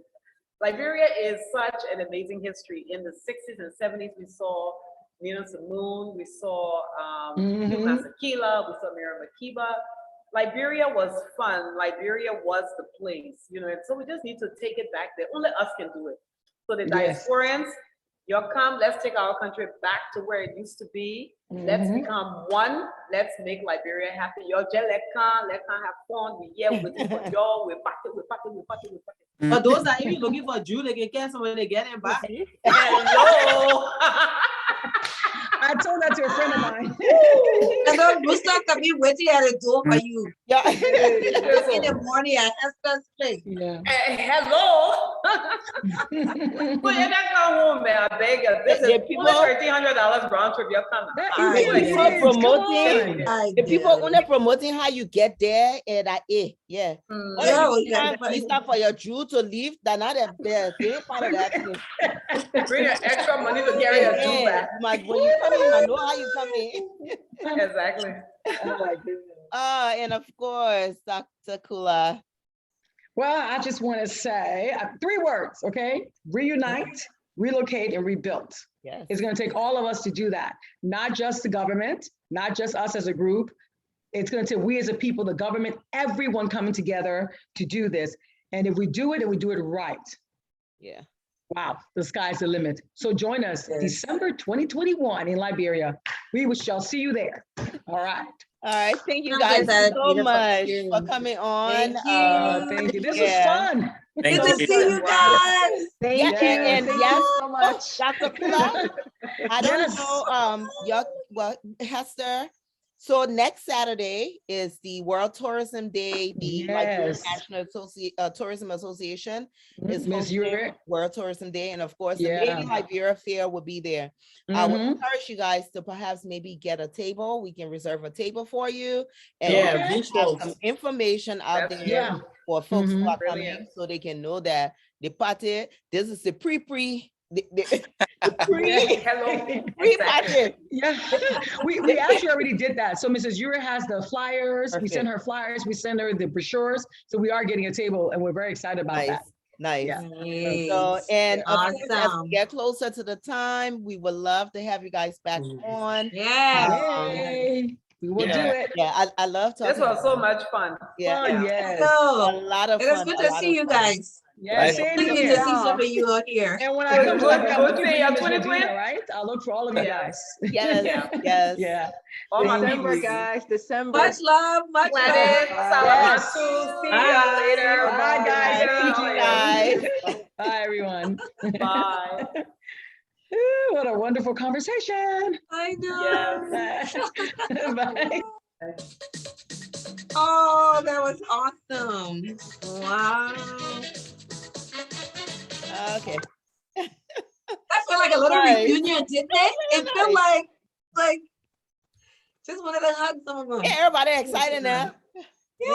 Going to Liberia.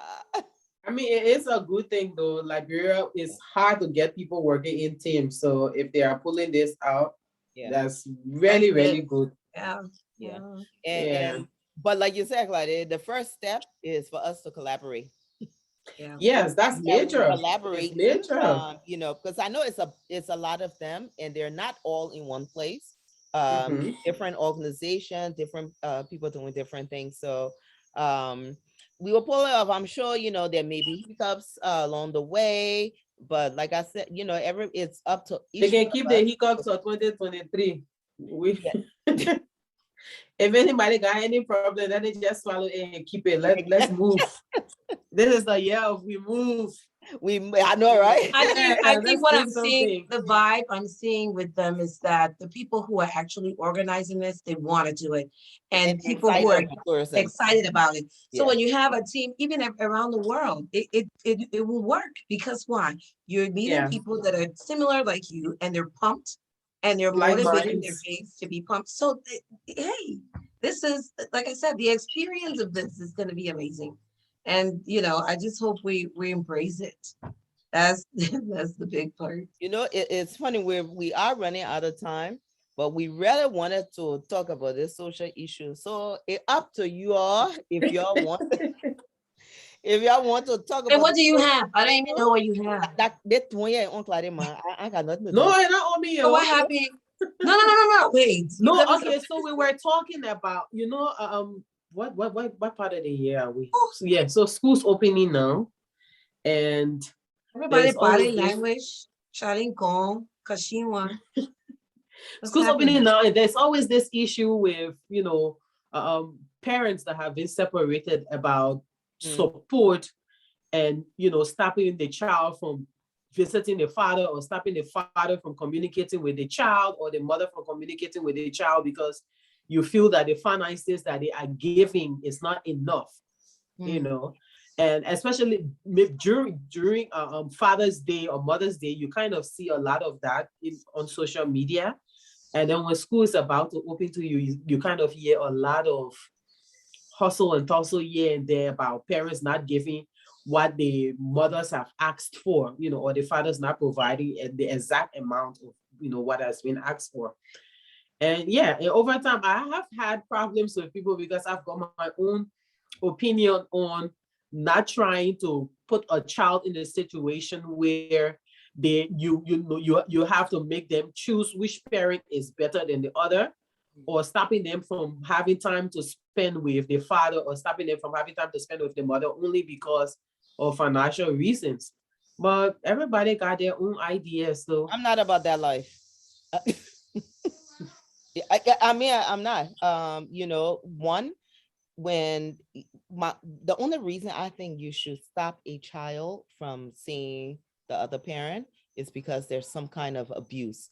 And the abuse that I'm talking about is either physical or emotional abuse, not financial abuse.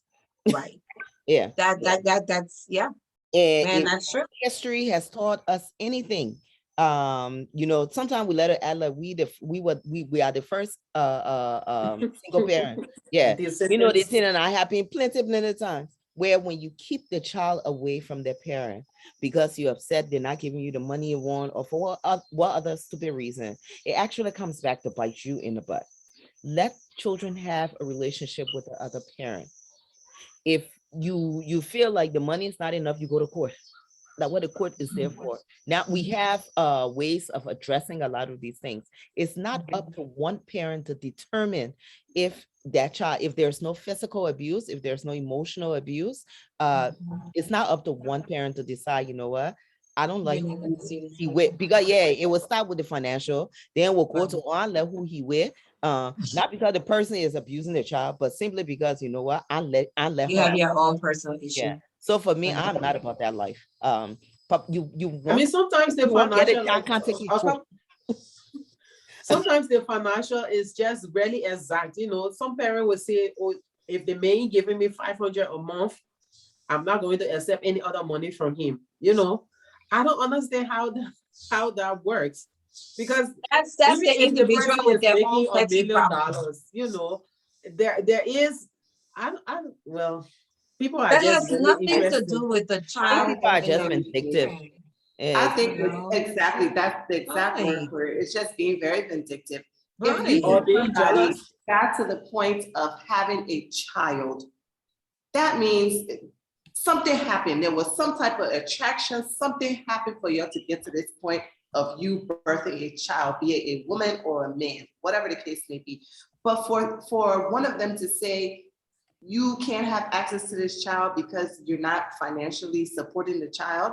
That's petty. Then to me, you're not harming the father or the mother, you're harming your child. So your child is 100% person, right? So there's 50% you, 50% your baby father or baby mother or ex-husband or husband, whatever the case may be. So when you deny your child that person, that mother or that father, you're denying them 50% of them. So at the end of the day, your child ends up like half of a person, quite honestly, because there's something that's going to be missing, and there's something that they're going to continuously search for, and that will be on you as a parent who denied your child the access to the other parent. But imagine you don't want to choose the parent for your child. Then now You don't want to make a choice. You don't want brought the child. Yeah, you don't want the parent of the child. Then you won't get vexed because the person then I'm looking at you like you don't want the problem because you know how to choose real human being there. Well, I always say that, like, I will never speak ill about my son's father because he, in a sense, he represents me. He represents my choice. So if I'm out there, he's this, he's that, he's the other, that says a lot about me. That's all the different needs. Yeah. And then we the women. The funny thing is that those things didn't happen one time. It was a lot of interactions, you know. Yeah, it's not like very rare that it happens one time. And then you had a child. It was in a slip, you know. But we the women, we have this issue, especially like Mother's Day, right? Mother's Day will come and we're like, for all the women who are fathers and da-da-da-da-da. Why do we feel like we have to overly validate ourselves? Yeah. You are a mother, you have this child, you have a special connection to this child. That does not negate the fact that this man gave you his you know what in order for this child to be here. So why do we have this whole thing on Mother's Day where we constantly like, to all these strong single mothers, da-da-da-da. Nobody wants to be a single mother. So let's stop making it like it's okay to be a single mother. Oh women, no. Salamartu, nobody gets up in the morning and be like, yeah, I want to be a single mom. No. You may not. Yeah, there are women who don't want a man. Let not yet. Add them to the equation, though. There are a lot of women who are. You'd be surprised. They are going into. You're using the word a lot of women. Where are we getting that from? What do you mean? Where am I getting it from? I'm getting it from the a lot of women choose not to. We cannot say nobody wake up in the morning want to be. To me, that's not even the issue. Yeah, whether you wake up in the morning or who's waking up in the morning and deciding to be a single parent, because everybody have their but there are many young women who are deciding that they don't want a parent, a father. There are a lot of young women who are using the sperm bank. Yeah, and I'm saying a lot of women because of the. You are taking we're not, and I'm saying a lot of women because of the data showing how it's increasing. So yes, there are people who feel like, you know what, I'm making the money, I don't want this. There are women there are plenty of women who are doing it. There are plenty of women who don't want it. There are plenty of women who want to be married, but that's not the issue. My issue. Let's just say there are women who are doing it and there are women who don't want it. You in that position to be the mom and the only parent in the house. If there is a father who wants to be involved, you do not shut them out simply because they're not. Yeah, they got money. That's the can I finish? That's petty. Can I finish? So yeah, you can finish. Yeah, finish. What I'm saying is, of course, like I'm saying, I don't believe that there's anybody that just wants to be a single parent. Okay, you got your hands so excuse me, let me finish. Probably her nail at 11 o'clock at night. Y'all know I always got a nail file around me. Right. No, but listen, there are exceptions to every rule. We all know and understand that, right? So when I say that nobody wants to be a single mother, of course, people have the choice to decide if they want to be a single mother or not. But what I'm saying is, as a mother, you shouldn't just decide that I don't want this man in my child's life. You got to the point of having this child, and if this man decides he wants to be a father to his child, and maybe he can't afford it. Maybe he can't financially support this child, or maybe he can financially support the child. But either way, it does not negate the fact that this child needs their father or their mother. So when I say that nobody wants to be a single mother, it's not 100% across the board, but there's always an exception to the rule. Yeah, but there are instances yes, there are exceptions to the rule. But to openly say there's nobody that wants to be, but there's Salamartu, you just said a lot of women. So okay, the reason why I'm saying a lot of women. No, but we're not. The reason why I'm saying a lot of women, it's because when you start looking at the numbers at the sperm bank, when you start talking to some of these young but those are women, richer societies. yeah, Most of the people exactly. that you When you will start talking to find these that young will women, actually want that are people that are either really old or they're making so much money and they have had their own bad shares in life. yeah, Nobody would just jump on and say, yeah. Even if you were born into for a whatever reason non-family, you you're wouldn't doing just it. jump on and say, I Yeah, want to Maybe we raise, should go and I want to research buy it a and child look and at it raise a because for I want child. to whatever see. reason you're doing it, right? You're right. There are a lot of women now who are not dependent on men. There are a lot of women who now probably been through, their power bad, their uncle were bad, their brother them bad, and they don't want it. I'm saying I talk to young women, not just young women, especially young women here who are literally on their own, doing their own thing. You understand why they're making the money, they got their own place, they got their, I mean, they feel like they're successful. And they're not thinking about marriage, and they're not thinking about getting a boyfriend to have a child. I'm talking about. But if you already have the child, then why will you show the father under the child's life? But again, that's two different things we're talking. Yeah, right. Yeah. Whatever reason a woman decided to be a single mom, whether it was by her direct action or it just happened that she met somebody and thought, they were going to be together and he left, whatever the reason is, that's her reason. Nobody should keep a father away from their child unless the child is in serious danger. They're being abused, right? Yeah, that's it. Right. Yeah. Right. And it has to do with your maturity level. And nobody must not try to slip in financial thing in there as an abuse too, because we are very good at words. When I say abuse, I'm talking about physical abuse and emotional abuse. Yeah, but then we're talking about emotional abuse. I remember talking with someone a couple of years back, and they were like, "Oh, every time he say he's coming for the boy to carry his painter, he don't come. So because of that, I refuse to answer his call and have blocked him." So that's the reason. So people carry that on one with they those could make reasons. that situation could be the individual. I'm sorry, that situation has to do with the fact that there you go. You start to put this inconsistency thing in a child's life. I'm coming for you, then you look, they don't show up. I'm coming for you, then you look, you show up. Heck, I would say something about that because that's wrong. I'm here telling my child that you're coming to pick them up, and then you don't show up. Do you know what it's doing to the child? Again, it's also, but that doesn't mean he's not gonna go with this person when they showed up. No, but that's what Claudette is saying, that in that situation, there are women who will stop, like she said, block the guy. Completely stop. No, you don't do it. You still don't do it. That you still the problem. You can have that conversation with the person. Right. Unfortunately, this is the person that you brought in your child's life. I don't know. It was loving at the time. It was serious loving. Yeah. Somebody yeah, we know who thought I will.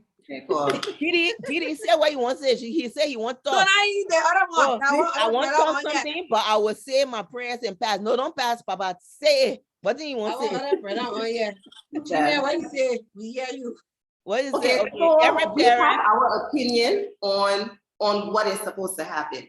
There are women out there who don't believe or don't subscribe to what we're saying.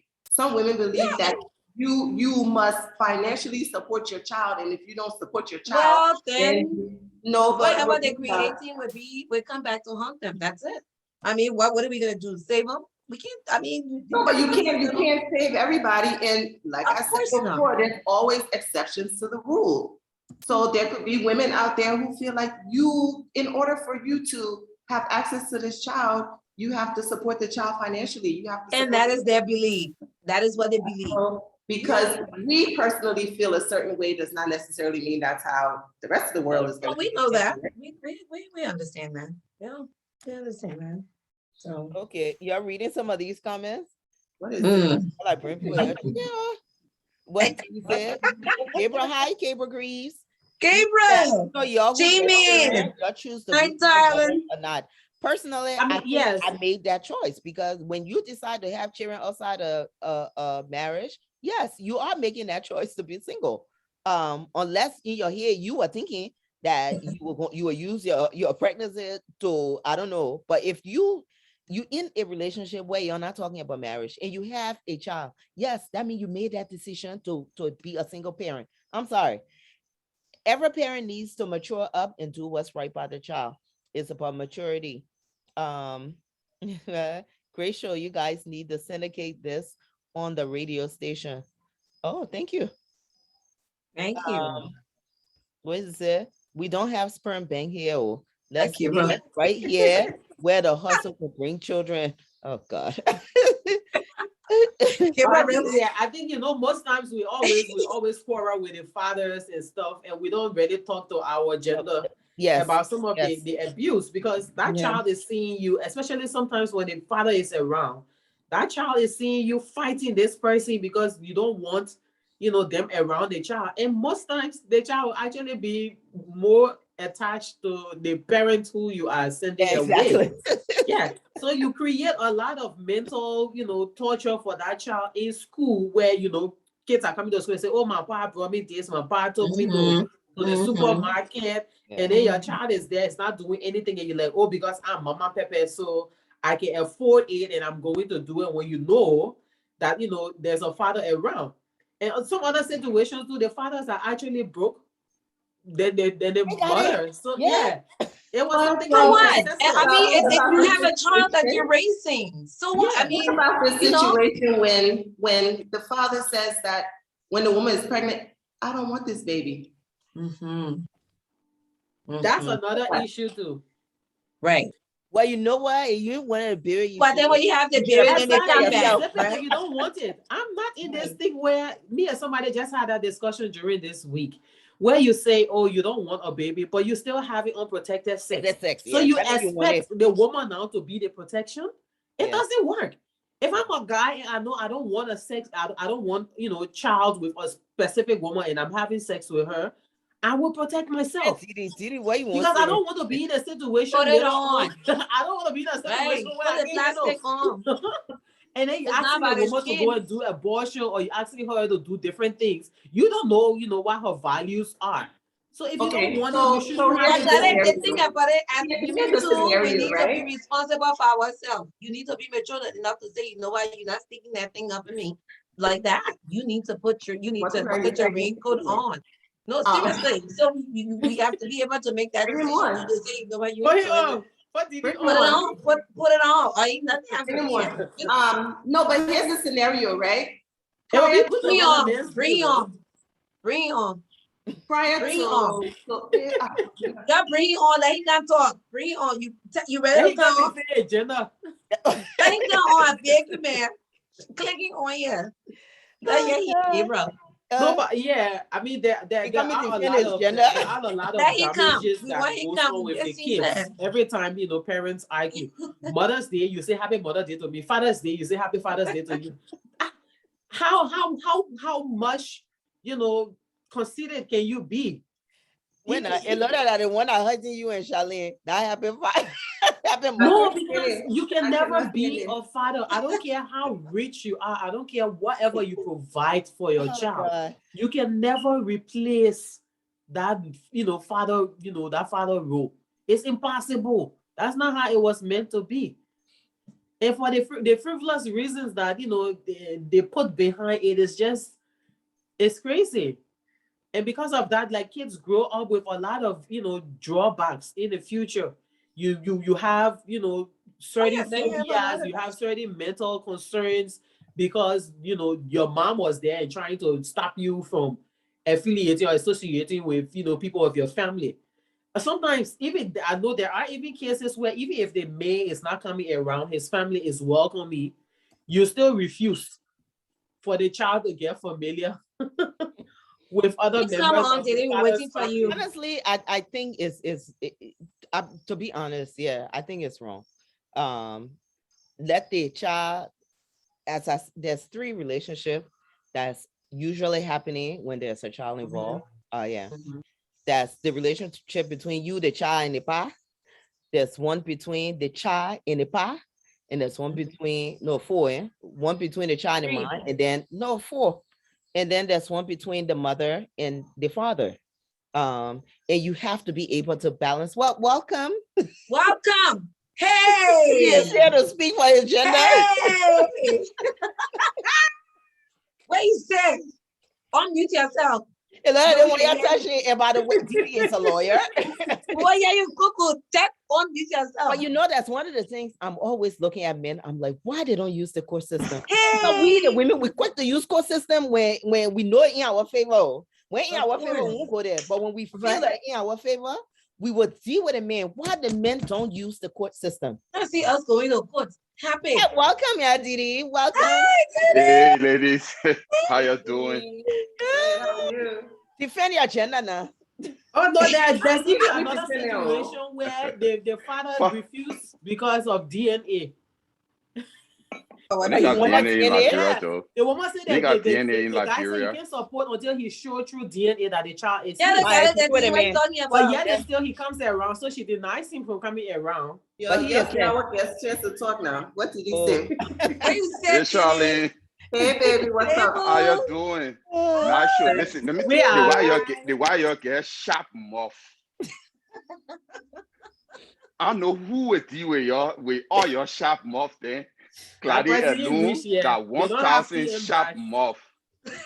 But let me join the conversation and say it's a very beautiful conversation. But the thing is, like somebody mentioned that on Mother's Day, most of the women can be acting up and saying a lot of stuff. I think they are right.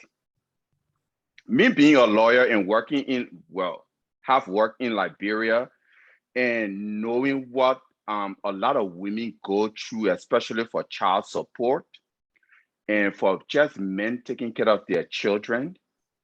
It's a lot when you see women on Mother's Day or on Father's Day talking about Happy Father's Day to me or Happy Mother's Day to me. It symbolizes a lot of stuff because a lot of Liberian women go through a lot to take care of their children with the fathers absent. Yeah. Most of Liberian men, they need to take care of their children. Yeah, that's so. They don't see it as a responsibility to be in their children's life. All right. Most of the time, wait. Which one then now? The one from the olden time here or the one in now? the new one there. They cradle. Because the olden time here, Papa, then The they new Yeah, the one only there. time, the only time Papa didn't took care of all the children in. Yes. I don't care how far they woman went. get best friend. In the house, outside the house. Our crowd of people didn't let to take care of their children, irrespective of what you and the mom went through. Love can end. Yeah, man. Love can finish. There's nothing guaranteed when you meet somebody that you're going to continue happily ever after. Sometimes it will work, sometimes it wouldn't. But the product of your love is the child. Some kind of child came from somewhere. Yeah. So as a man, you got to take care of your child. You got to be there for the child emotionally, spiritually, physically. You got to take care of your child. That's your responsibility. Once you got it, you got to take care of the child. And most of our crowd of boys didn't like to take the power I can't stand. Then graduation day, they don't be holding microphone or can't get speech. You're not making no speech. Let's look at it this way, right? A lot of the situations that I have seen, it was not because the men don't want to take care of the child. It's because the men were providing what they could afford, which the women were not accepting. That's a lot of the cases that I have seen. So if a man say, okay, I can afford $20 a month, and you say no, if it is not $100, then I'm not taking it, and don't come around. That's the issue, So they use that to create to split, to divide the child from the father, and then they will tell everybody that he's not supporting his child. But it's not like he's not supporting. It's not that he's not coming to visit. It's not like he's not trying to go down water sign when he see one of their shoes or trouser, to buy it and bring it home from Dokafle. But it's not up to the mother's standard. But because this mom feels that this child should be given heaven and earth, knowing fully well that the father cannot afford it, she stops the relationship. And I have seen a lot of problems like that. So yes, they will go to court and they will talk, but when you really find out what the issue is, they will give you a price that they expect for the father to pay. What? One second. We started the conversation with a parent not allowing the other parents, I guess the custodial parent not allowing the other parents to see the child because they're not financially supporting that child, right? That's where we started. So we took it all around to all these other different scenarios. So Didi, yes, there are some men that just refuse to take care of their children, right? But there's this old thing, and we like to go away from the olden days of doing things. There's an old saying that when you having this child, you having this child for yourself. So that decision that we as women make, we have our children for ourselves, right? Be able to financially support your child, emotionally support your child, do all of those things for your children. And when the father is there and is able to help you financially, well, he's supposed to help you financially. We're not taking that from him as well. But you're making it sound like it's an option for the father to do it, Charlene. It's not. It should not be an option. It shouldn't be an option. It should not be an option for the mother to carry the children. That's not an option. It should not be an option. option. Can babysit. You're part of the people who like, believe a father is babysitting. If you opted for surrogacy, then it sounds like it's an option to me because you opted for surrogacy. Okay, I just want a child, go to my sperm bank and they do the IVF and anything else, and this is my option. But now when a man decide that, okay, I want to have a child with you, or even if he didn't decide, but then the child came forth, it isn't an option for you to support it. And nothing is mistake though. Nothing is mistake. And you know, Liberian law funny, and I can always tell people, our laws are funny, especially because we from a patriarchal society. Exactly. Our domestic relation law, which we call family law, is so funny because under our law, the man get the right to the child. Right. Not the woman. The man get the right to the child. And when I was reading the law, I was like, but why they made it this way? Because it seems funny. If you and the man break up, the man got the right to the child. The court will get the child to the man. I think up to 7 years, that man got all right to the child. He will take the child from you. Yes. But just shows or 17. In my opinion, the reason why the men have right to the child is because in the past, the man has always been the provider, the breadwinner, right? So he's always been the provider. So he will always have the finances in order to take care of the child. Whereas the woman is the housewife, she's not doing nothing. That has changed over the past 20 years. Everybody, so but the law has not that long. Exactly. We know why it was put inside. Now we're saying that today, with all these not so the useless men there we have part of our imagine. Let me piggyback on what Charlene said. You know, if you can remember on the wall of Temple of Justice, they used to say, let justice be done to all men.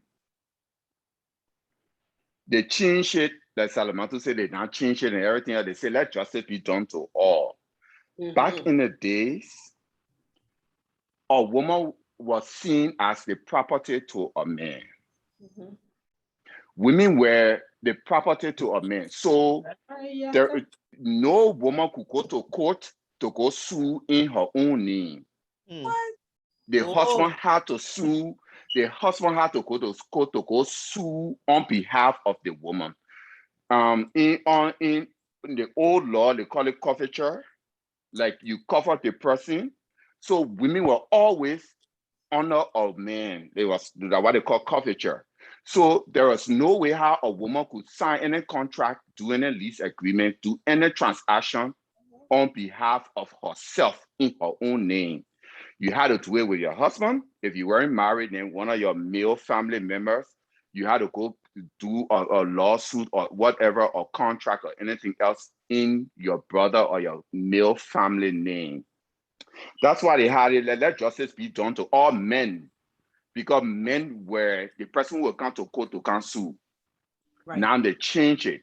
And that's why our laws, some of our laws are so archaic and so backwards, because they crafted it in a way that women didn't have a voice, or women didn't have a voice to say anything. You needed a male representative.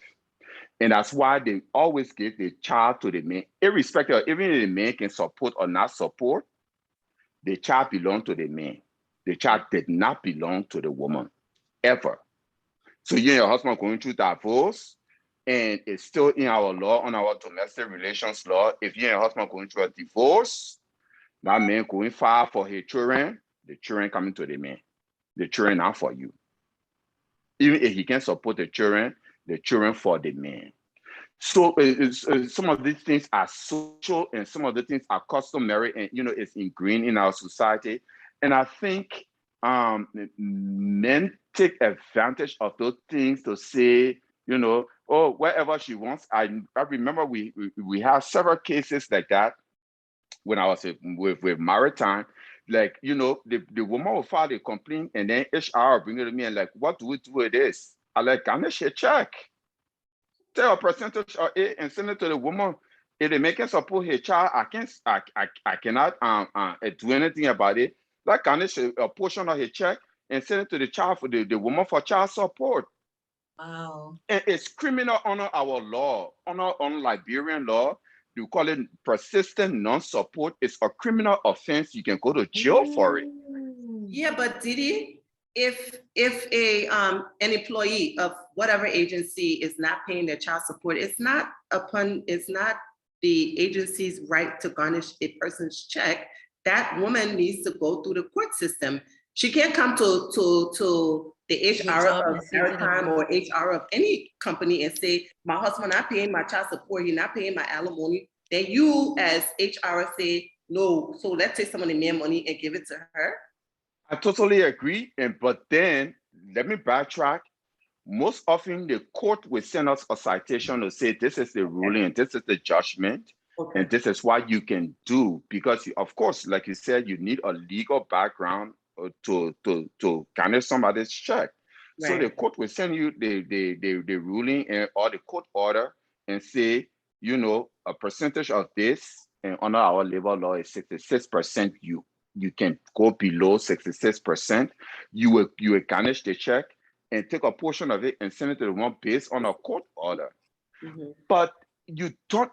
My argument is, with people, you don't need to do all of that, especially if a man got a kid. Like, support your child. Support your child.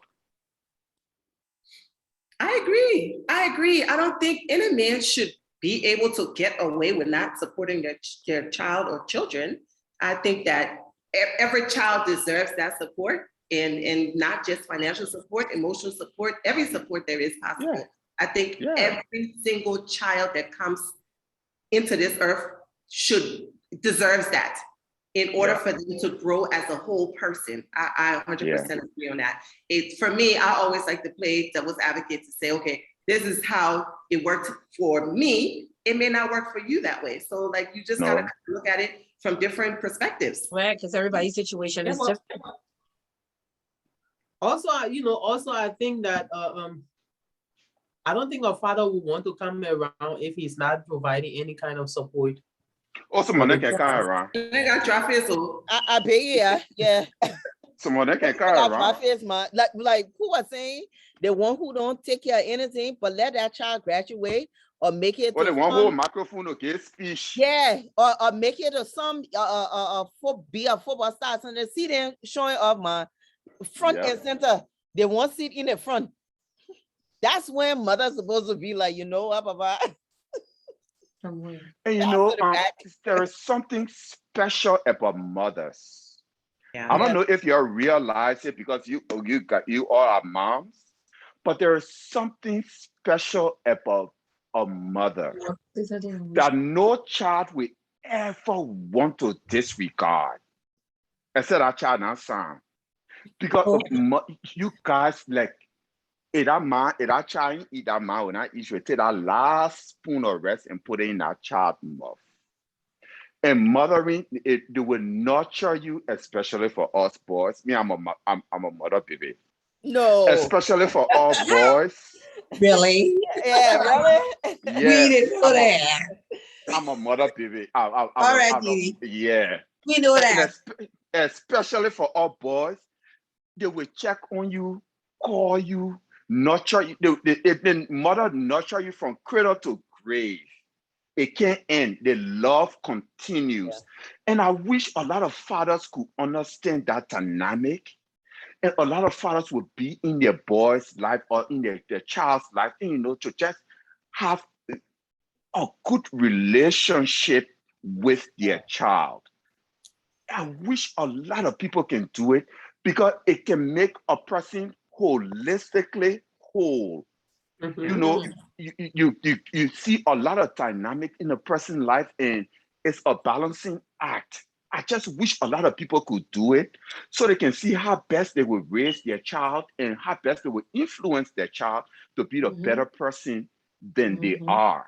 But most Liberian men, they just lay back and they won't do it. I know, and I think they can want to bring it's because it's part of our Here's my question. Why don't, again, women take advantage of the law. We take advantage of the law. We go to court. We quit or go to court. Especially when we know it's in our interest. When we know it's in our interest, that's a different story. But you don't see a lot of men going to court. And because I'm going back to the point that Claudia was making, a lot of these guys who they want to be there, they want to take care, but they may not have the financing that the mother is requiring. So if the school fee is $200, they're saying that, hey, I only got $20. I'm broke. I only got $20 to give. Why don't they use the court? They don't use the law to go to the law. I know in America, when you go for child support, they actually look at your living expenses for the child, and then they look at how much you're making. So if that mother is sending that child to some kind of private school that costs $4,000 a year, and the man making only $500 a year, they will look at his income. They will not make him pay what's more than outside of his income. Right. I agree. I think the men don't use the court because when you go to the court, you're telling them, okay, I cannot afford whatever, right? So you, in a sense, it's bruising their ego for you to go to the court and tell them, say, that money, what I want to ask for, I can't afford it. This is my salary. This is my paycheck. This is my pay stub. I only make it $5. So that $2.50 she asked me for is too much. So I think a lot of times. When you shame to tell the court that you're not making the money, but you shame to get a woman $5. Right. And the woman I really think these men don't go to the court because I think it bruises their ego. So your ego to take $20 and give it to the woman, and the woman asking you for $100. So to me, a man will quicker say, to hell with it, man, than to go and say, I can't make it.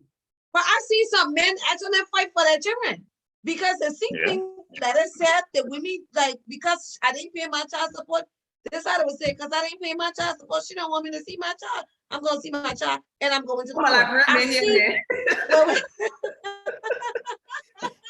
I will be at that court. I'm going to be at that court. And they're going. I've seen men going downtown. This was back in my day in this town. They were getting Liberian man. Community. Well, I thought we're talking about men in general. But you know what's funny? As everybody went, when Didi started to explain the law, I am more trapped. Because the thing he's saying. But then I asked you the question, Didi, is it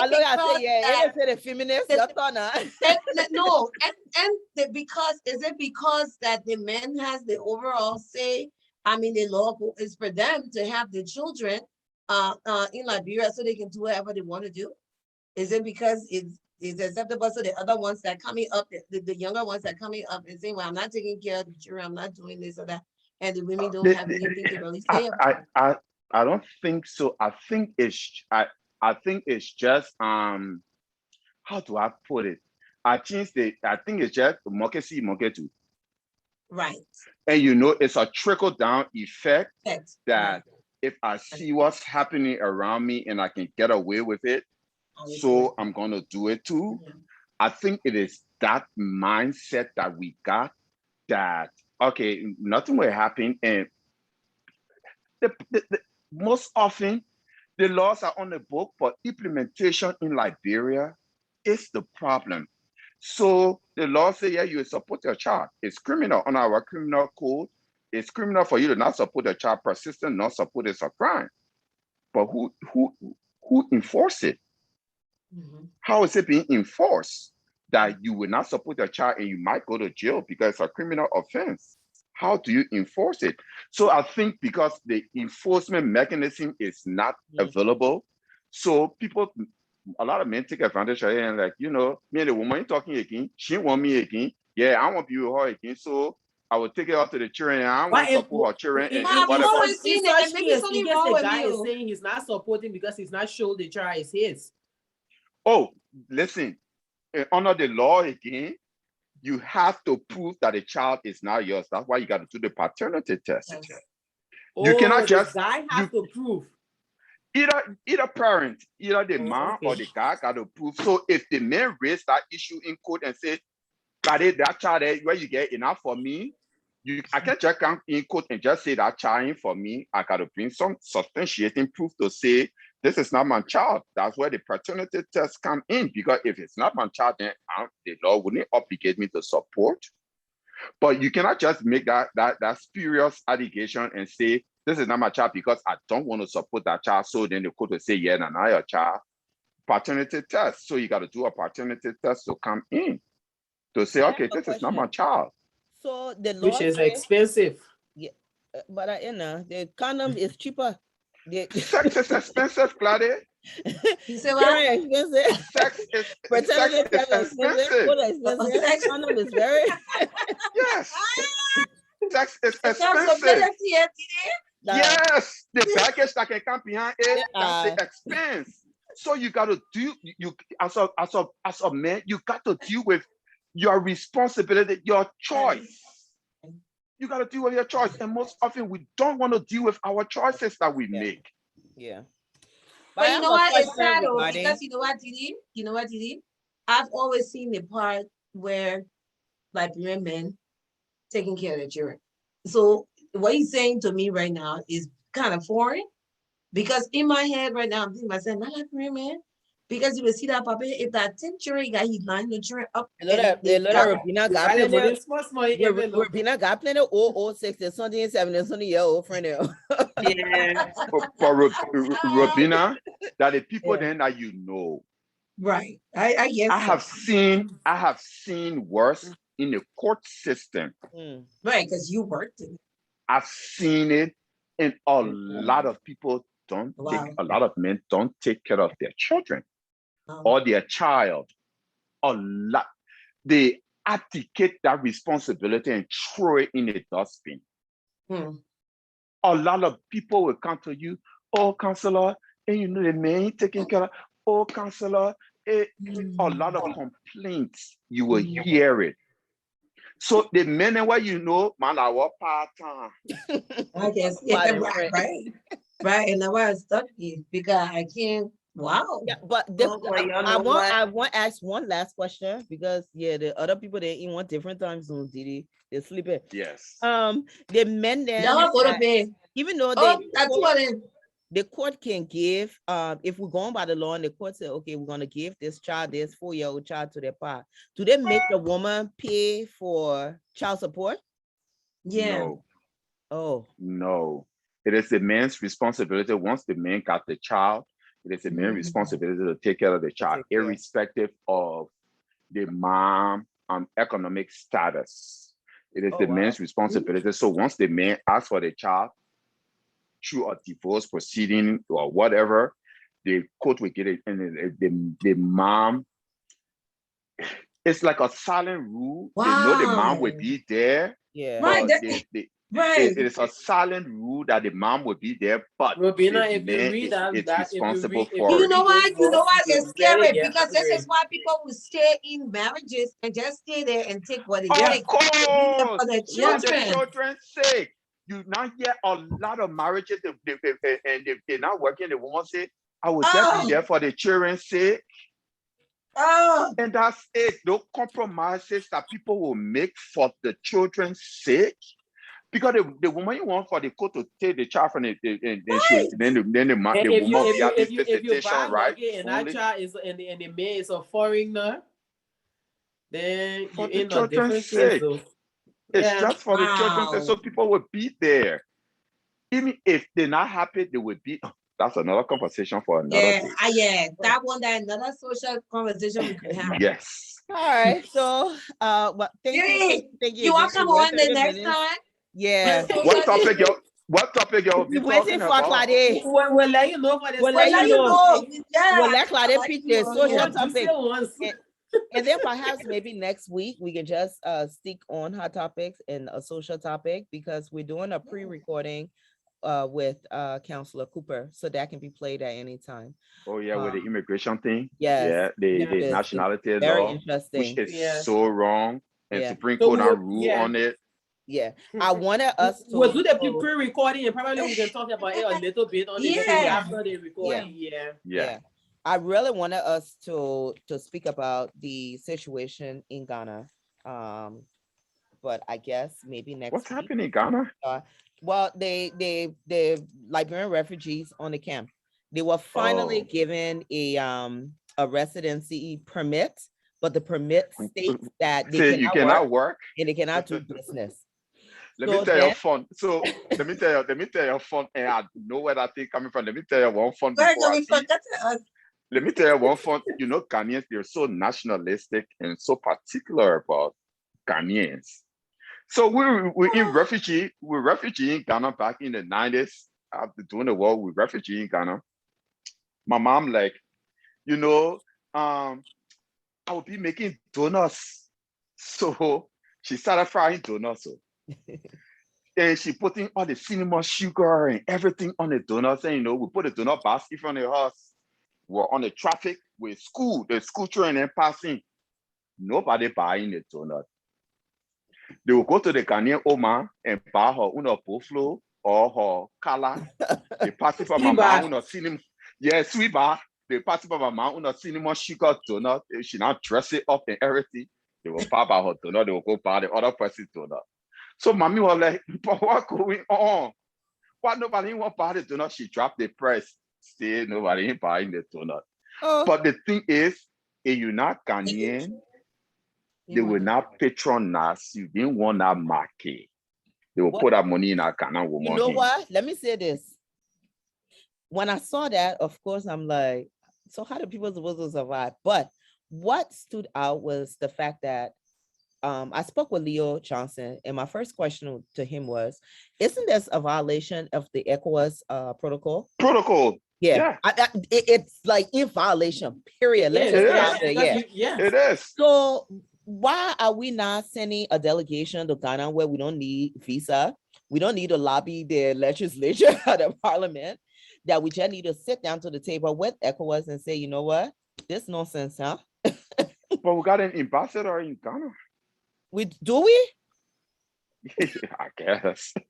Do we have? Because I know we don't have a ECOWAS ambassador in Liberia. I thought they had a place from the ECOWAS. It been vacant. If I tell you how the other story, so it's just vacant, and we still don't understand how important ECOWAS is when it comes to get into election. We all kind of things happening in the region, but anyway. But the thing is, Liberia, we are a founding member of ECOWAS. We brought about ECOWAS. So for our voice to be silent for those issues that matters to Liberians, I don't understand what happened to our foreign policy too. Another conversation for Oh, another you know time. what? We Next don't week, understand. yeah, I tell you what. Next week, Yeah. we bring Didi on. We also bring Leon. And Yes. we talk about it Yes. because I see Gabriel asking, you know, how long have they been there? We had that conversation last week, but I mean, I found out some 2 weeks information. ago, yeah. Yeah, how there were a lot of help resources given by the UN to the Ghanaian government that was never really passed down to the Liberians on the camp. There was a lot of things they were supposed to do. This residency actually should have come, I think, in 2012, like way back when. They never did. So they literally just gave me they to say, oh, we're not giving, which is still violating the ECOWAS protocol. But nevertheless, next Sunday evening, we'll bring Didi on, we'll bring Leo on. We will talk about the situation in Ghana. Claudia will come on with a good social topic. Social issue, Yes.